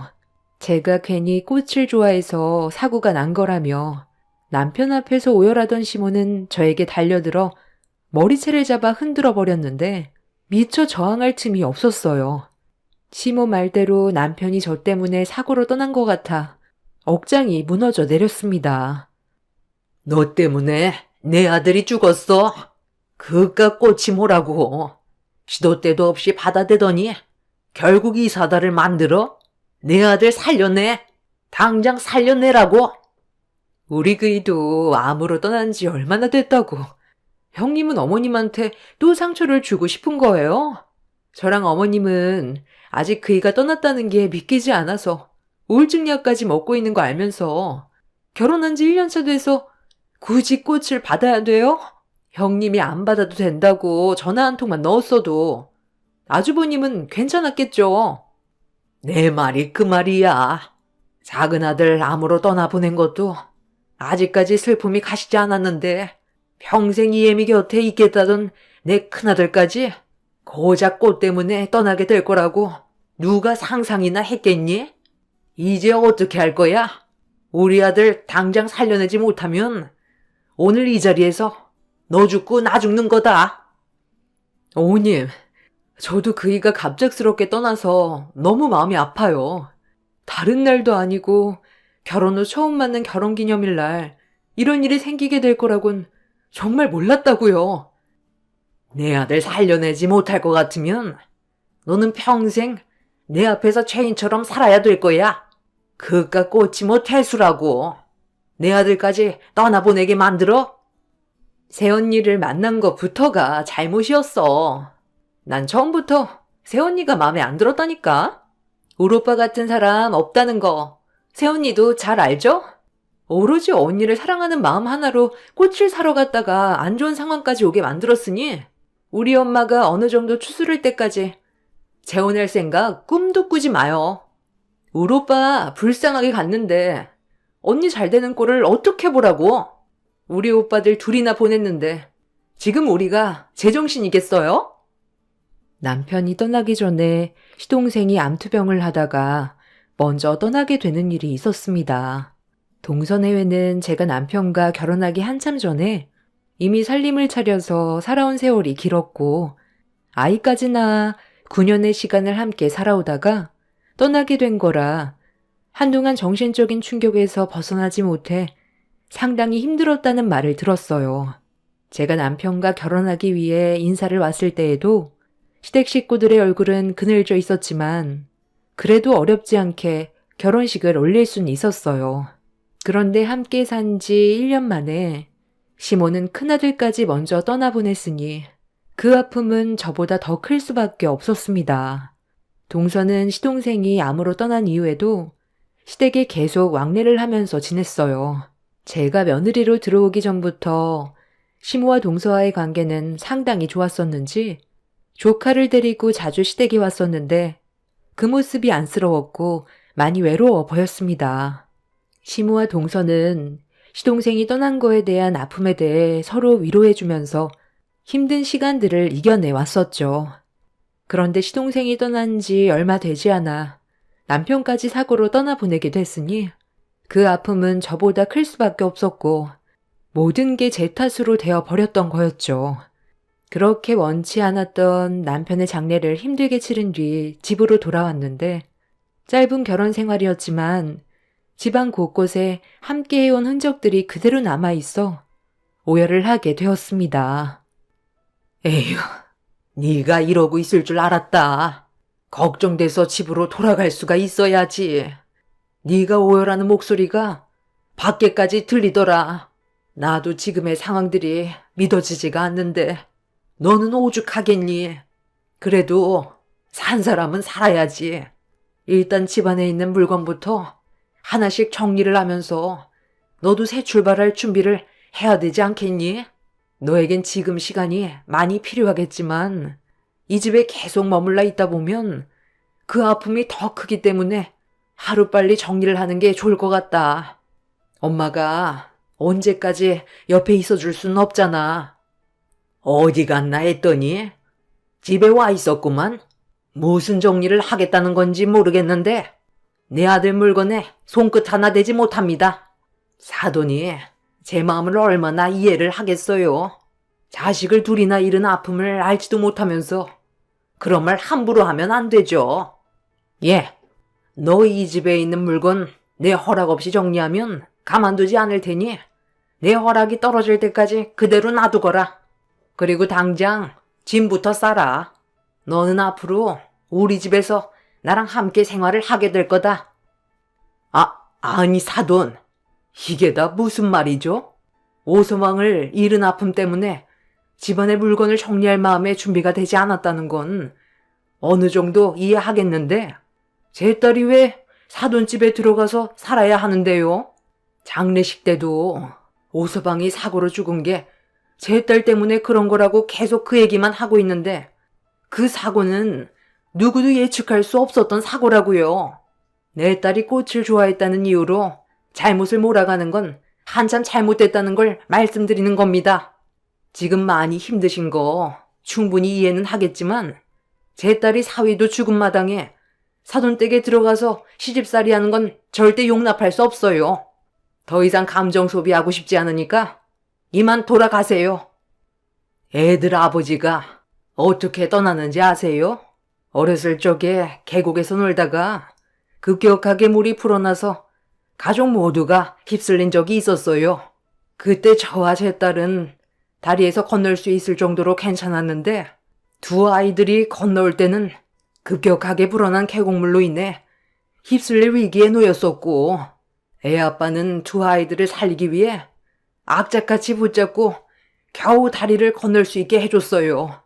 그런데 계곡물이 불어나면서 떠내려오던 큰 나무에 애들 아빠와 충돌이 일어나면서 다리를 미처 건너지 못한 채 떠내려가던 그 사람이 저에게 마지막으로 뭐라고 했는지 아세요? 다시 돌아올 테니까 애들만 신경 쓰라고 하더이다. 수영도 잘하던 사람이 분명 다시 돌아올 수 있다고 믿고 있었지만 그 사람은 끝내 차가운 모습으로 제 앞에 나타났고 그 사람의 죽음이 헛되지 않게 하기 위해 저 혼자 아이들을 악착같이 키우면서 지금까지 힘들게 살아왔는데 작은 녀석이야. 병에 걸려 어쩔 수 없이 떠나보낼 수밖에 없었다지만 제 큰아들은 충분히 사고를 예방할 수 있는 상황이었습니다. 며느리가 꽃만 안 좋아했어도 이런 사고는 일어나지 않았을 거라고요. 며느리가 꽃을 좋아한다고 하도 설쳐대서 이런 사태가 벌어진 건데 어떻게 다시 없다고 할 수 있어요? 먼저 떠난 애들 아버지에게 내 피 같은 자식을 평생 지켜주겠다고 약속해서 잘 지켜오고 있었는데 며느리가 제 아들과 결혼을 하겠다고 내 집에 인사 오면서부터 집안의 악재가 끊이지 않았어요. 며느리 때문에 내 아들 황망하게 보냈으니 내 아들 대신 평생 옆에서 수발 들어야 하지 않겠어요? 그래야 제가 이 원통함을 보상받을 수 있을 것 같습니다. 엄마와 시모는 언성이 높아졌고 분위기는 좀처럼 가라앉지 않길래 제가 중간에서 두 분을 말리려 했지만 제정신이 아닌 시모를 감당하기에는 쉽지 않았습니다. 그렇게 저희 집에서 한바탕 난리가 나고 엄마와 시모의 감정이 격해지게 되자 저도 더 이상 어떻게 해야 할지 모르겠더라고요. 시모가 힘든 만큼 저 또한 남편을 떠나보낸 아픔을 똑같이 겪고 있는 걸 알면서 집안을 난장판으로 만들어 놓는 시모의 막 나가는 행동이 저를 더욱더 미치게 만들었습니다. 아, 엄마. 이제 그만해. 동네 시끄럽다고 경찰들까지 왔잖아. 차라리 집안에 일이 있을 때 새언니를 부르던지 하면 되죠. 이러다 더 큰 사고라도 나면 어쩌려고 그래요.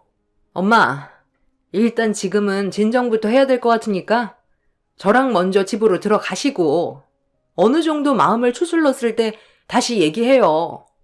새언니, 우리 엄마가 부르면 당분간은 와줄 수 있죠? 언니는 이해해줘야지. 서로가 힘든 상황인데 안 그래요? 어머니, 일단 오늘은 들어가시고 제가 나중에 연락드릴게요. 저도 지금의 현실을 받아들이기가 너무 힘들어요. 저 때문에 그이 떠나보냈다고 자꾸 하시는데 꼴 보기 싫은 제 얼굴 왜 자꾸 보려 하시는데요? 그이 떠났으니 더는 이 집안 며느리 아니에요, 저. 내 아들 잡아먹고도 뻔뻔하게 그런 말이 나와? 안 싸돈 이렇게 안 받는데 상당히 이기적이시네요. 정말 실망입니다. 경찰들이 중재하면서 상황이 겨우 정리가 될 수 있었고 그제야 턱까지 막혀있던 숨을 내쉴 수가 있었습니다. 엄마는 더 이상 시댁에 갈 필요 없다면서 자식도 없는데 오서방이 떠났으니 더는 엮이지 않아도 된다고 했지만 한편으론 마음이 불편했어요. 그렇게 모두가 떠난 뒤 겨우 혼자만의 시간을 가질 수 있었고 너무 지쳐있던 나머지 그대로 침대에 쓰러져 버렸습니다. 남편이 사고로 떠난 건 정말 마음이 아팠지만 산 사람은 살아야 했어요. 저희 엄마한테 제가 슬퍼하고 있는 모습을 계속해서 보여드리는 것도 싫었기 때문에 최대한 감정 조절하면서 남편과 함께했던 물건들을 정리하기 시작했죠. 시모는 허락 없이 건들지 말라고 했지만 제가 살기 위해서는 어쩔 수 없었습니다. 그렇게 며칠의 시간을 걸쳐 남편의 모든 물건들을 정리한 뒤에 어느 정도 마음도 추스르면서 현실을 받아들이고 있을 때 시모에게 연락이 오게 되었습니다. 어느 정도 예상은 하고 있었지만 일단 확실하게 끝내려고 시댁으로 향했어요. 시모의 의중이 정확히 파악이 안 됐고 저도 해야 될 말들이 있었던 터라 갈 수밖에 없는 상황이었죠. 돌려서 말하고 싶지도 않다. 앞으로 어떻게 할 거니? 어느 정도 생각의 정리가 됐으면 답을 줘야지. 내 말대로 이번 주 내로 짐 싸서 들어와라. 어머님, 저는 여기까지만 하고 싶어요. 지금 당장 새 출발을 하겠다는 게 아니라 어머님 댁에서 같이 지낸다면 제가 버티지 못할 것 같아서 그래요. 그렇다고 무조건 어머님과의 관계를 끊어내겠다는 건 아니니 그만 억지 부리세요. 제가 필요해서 부르시면 당분간은 올 테니까 그만 하시라고요. 너 지금 나랑 말장난 하자는 거니? 얼마 전에 그 난리를 쳤을 때 뭐라고 그랬어? 좋게 말할 때 짐 싸서 들어오라고 했을 텐데 내 말을 무시하는 거야? 어머님, 제가 뭐라고 그랬어요. 좋게 얘기해선 안 된다고 했죠? 형님이야, 아쉬울 게 뭐가 있겠어요? 애도 없겠다. 연 끊어버리면 그만인데 굳이 이 집과 엮일 필요가 없다고 생각하겠죠. 말로는 전화하면 언제든 온다고 하는데 사람이 살다 보면 상황은 언제든 달라질 수가 있는 건데 형님 말을 어떻게 100% 믿을 수가 있겠어요. 어머님, 지금 형님 들어오라고 하지 않으면 지금 살던 집 처분하고 새 인생 살아간다니까요. 아주버님 떠나보내고 혼자 살겠다고 지금 이러는 거잖아요. 저는 제 아들이 있고 결혼할 생각이 전혀 없어서 지금까지 어머님 얼굴 뵈러 오는데 형님은 굳이 이 집에 올 이유가 없잖아요. 늦은 나이에 아주버님과 결혼해서 애도 없고 며느리 생활한 지 1년밖에 안 됐으니 무슨 미련이 남아 있겠어요. 잠깐 슬퍼하는 척하고 다른 남자 만나겠죠.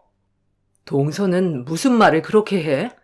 그 사람 떠나보낸 지 얼마 되지도 않았는데 나도 힘든 건 마찬가지야. 그리고 나도 지금의 감정 상태로 누군가를 만나서 다시 새 출발하고 싶은 마음도 없어. 그 사람 살아있을 때도 합가하지 않았는데 무슨 이유로 서로 살 부대끼면서 미련하게 같이 살아.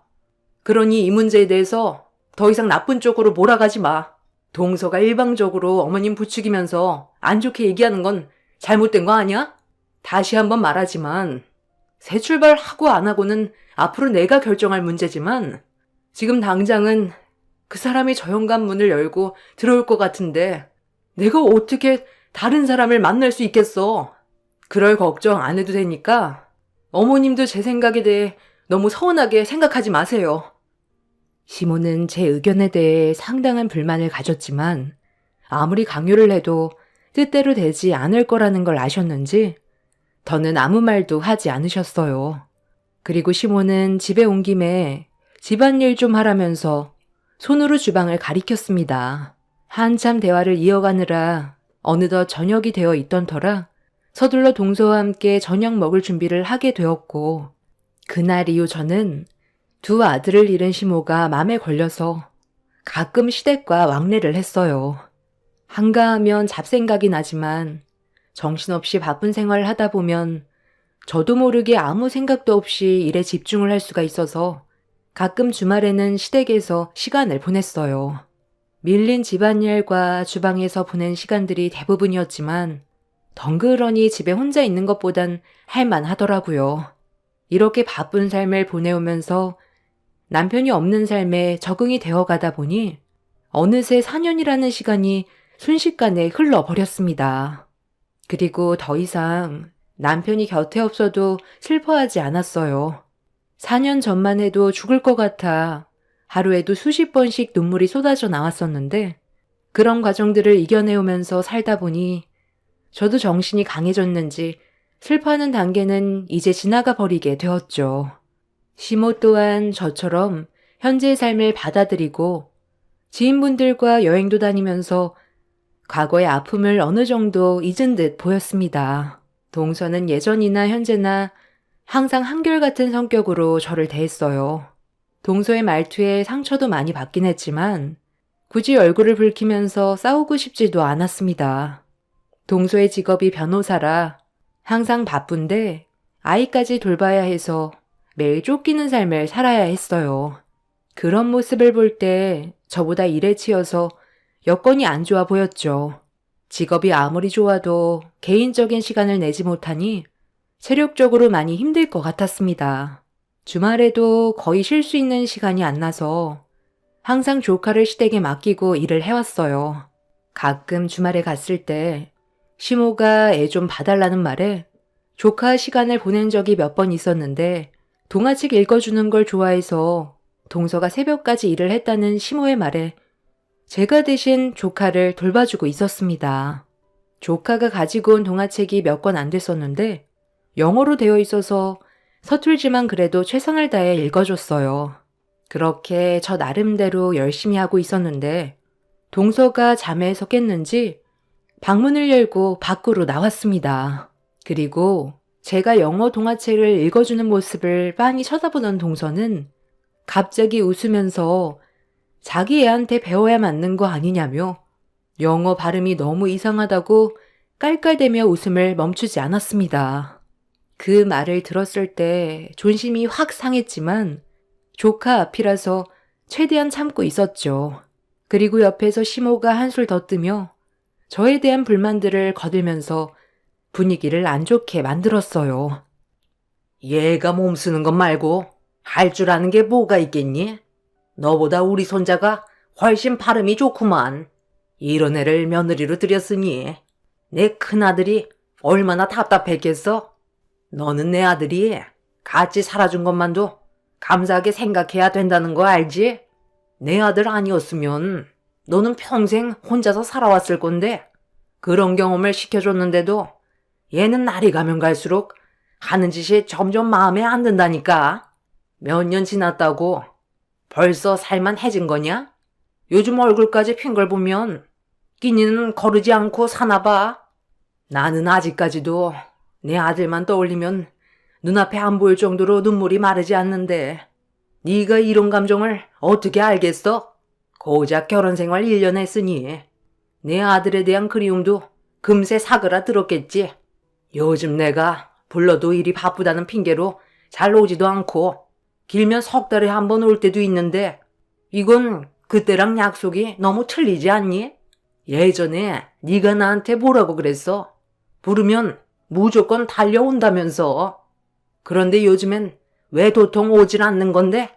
우리 아들 손자가 남자라서 그런지 나 혼자 감당하는 게 얼마나 힘든 줄 알아? 나도 나이를 먹을 만큼 먹어서 여기저기 아픈 곳이 한두 군데도 아닌데 그냥 들어와서 같이 살자니까 그게 어렵니? 그래요, 형님. 어차피 저처럼 결혼 안 할 건데 굳이 떨어져서 살아야 돼요? 먼저 떠나간 아주버님을 봐서라도 형님이 어머님 곁을 지켜드려야죠. 왜 이렇게 말귀를 못 알아들어요? 제 말이 영어도 아니고 한국말인데 못 알아듣겠어요? 얼마 전까지만 해도 자주 오는 것 같더니 요즘 뜸한 걸 보니까 형님 설마 남자 생긴 건 아니죠? 설마 가족을 버리고 혼자서 새 출발을 하겠다는 그런 배신을 한다면 이거 정말 실망인데요? 어머, 어머님, 형님 얼굴 표정 보니까 제 말이 맞나 봐요. 뭐야? 예, 너 정말 다른 남자를 만나고 있는 중이냐? 내가 이렇게 두 눈을 부릅뜨고 있는데 어떻게 다른 남자를 만날 수가 있어? 빨리 대답 못해? 네, 저 남자 생겼어요. 아직 정식으로 만나는 건 아니지만 그 사람과 결혼을 하기 전에 잠깐 알고 지냈던 사이예요. 그런데 그이가 떠나고 나서 우연찮게 길에서 본 적이 있었는데 그때 제가 차 사고가 나서 도와준 적이 있었거든요. 그래서 가끔 연락하면서 지내고 있다가 최근 들어 저에게 직접적으로 마음을 표현해서 약간 거리를 두고 있었지만 먼저 떠난 그 사람처럼 세심하고 많은 걸 챙겨줄 정도로 정말 좋은 사람이라 조금씩 마음이 열리고 있는 중이에요. 뭐라고? 그러니까 네가 지금 내 아들을 떨쳐버리고 다른 남자로 갈아타겠다는 거잖아. 그래서 요즘 연락도 뜸해졌고 자주 오지 않았던 거구만. 너 이거 배신인 거 알지? 정말 배신이죠. 나도 어머님과의 의리를 지키고 있는데 자기 먼저 살 길 찾아 떠나겠다는 거잖아요. 평생 함께하기로 해놓고 정말 너무하시네. 너무한 건 어머님이랑 동서지. 나를 이 집안의 가족으로 생각하긴 한 거야? 말로만 가족이지. 나를 이 집안에서 일해주는 파출부로 여기지 않았어? 항상 전화만 하면 하는 얘기가 뭐야?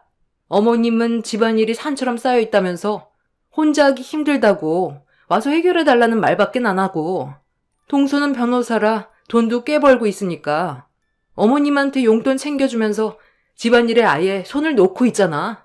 내가 일을 하는 걸 당연시하게 생각하면서 무슨 가족이야.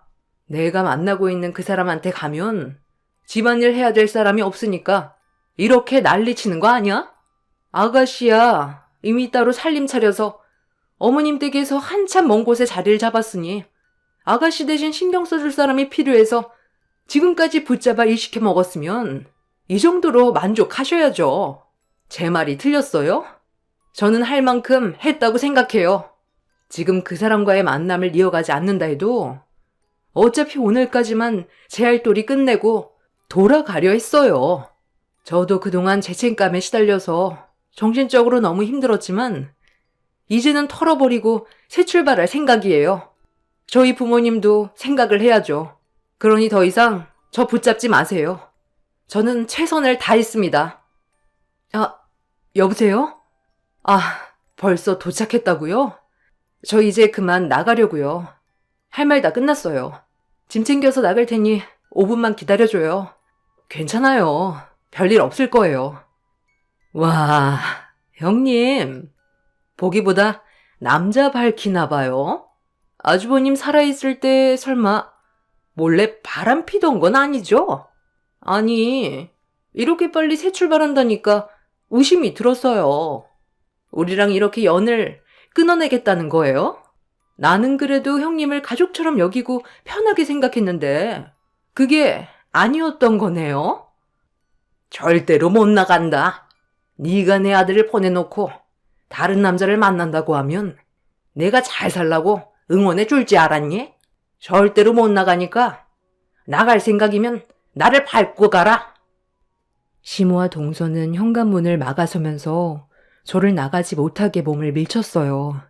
그동안 시모가 힘든 일들을 부탁해도 도와줬던 건 먼저 떠난 남편에 대한 미안함 때문에 시모의 곁에 잠깐 머물러 있었던 거지 어느 정도 시간이 흐르면 떠날 생각을 가지고 있었습니다. 만나고 있는 남자가 없었어도 그렇게 할 생각이었죠. 그리고 날이 가면 갈수록 저를 더 막대하는 시모 때문에 더 이상 견디는 게 힘들었어요. 한계치에 도달했고 지인들과 여행도 다니는 모습을 보면 다시 기운을 차린 것 같아 제 할 도리는 다 했다고 판단하게 된 거였죠. 그런데 시모는 저를 더 부려먹고 싶었는지 집 밖으로 나가지 못하게 저를 밀치길래 그런 시모의 행동을 무시하면서 밖으로 나가려 하자 시모가 저에게 배신자라며 머리채를 잡아 사정없이 흔들었고 저도 모르게 비명을 지르게 되었어요. 시모는 저를 절대로 용서치 않겠다고 온 힘을 다해 제 머리를 쥐어뜯었어요. 동서 또한 시모를 거들어 제 머리를 휘어잡길래 아무리 생각해도 이건 아닌 것 같아 저 또한 시모와 동서의 머리채를 잡아 뒹굴어 버렸습니다. 동네가 떠나갈 정도로 상황이 심각해지자 밖에서 난리 나는 소리를 들었는지 그 사람이 초인종을 누르자 저를 뿌리친 동서가 자리에서 힘겹게 일어나더니 인터폰을 확인했고 그 순간 비명을 질렀습니다. 그리고 급하게 현관문을 열어버렸어요. 어머, 대표님? 아니, 여긴 어떻게 오신 거예요?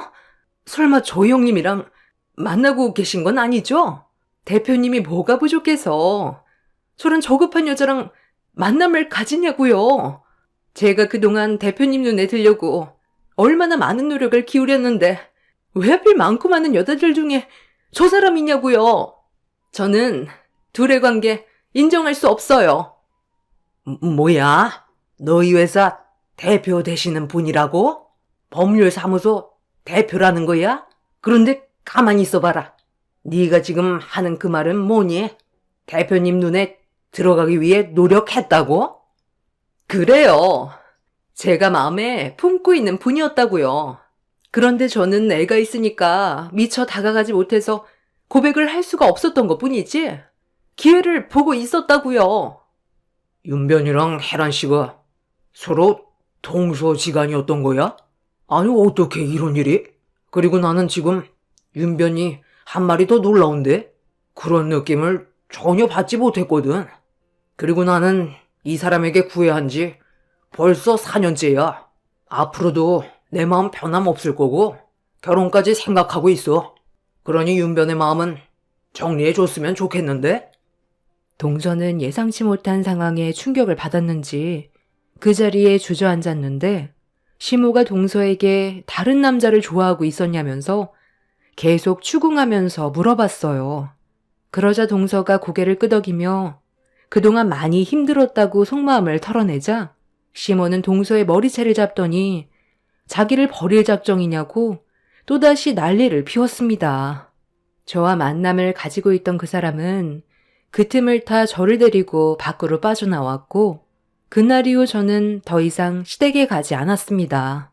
현재 만나고 있는 그 사람과 새 출발을 하기 위해 한 단계씩 밟아 나가고 있는 중입니다. 동서는 저와 법률사무소 대표와 만나고 있다는 사실을 알게 되면서 사직서를 제출했고 동서 또한 더 이상 시댁에 가지를 않았어요. 시모는 저에게 다시 돌아오라면서 저밖에 없다곤 했지만 이미 저는 마음을 정리한 상태입니다. 더 이상 시모의 뒤치작거리를 하면서 인생을 허비하고 싶지가 않았어요. 시모는 갑작스럽게 변화된 환경에 개거품을 물며 앞으론 저에게 잘하겠다고 지금까지 애걸복걸하고 있는 중입니다. 왜 이렇게 전 며느리들에게 집착하는지 모르겠어요. 먼저 떠나보낸 전 남편도 제 선택에 대해 존중해 줄 거라 생각합니다. 힘든 시간들을 이겨내온 만큼 앞으론 꽃길이 펼쳐지길 간절히 소망할 뿐입니다.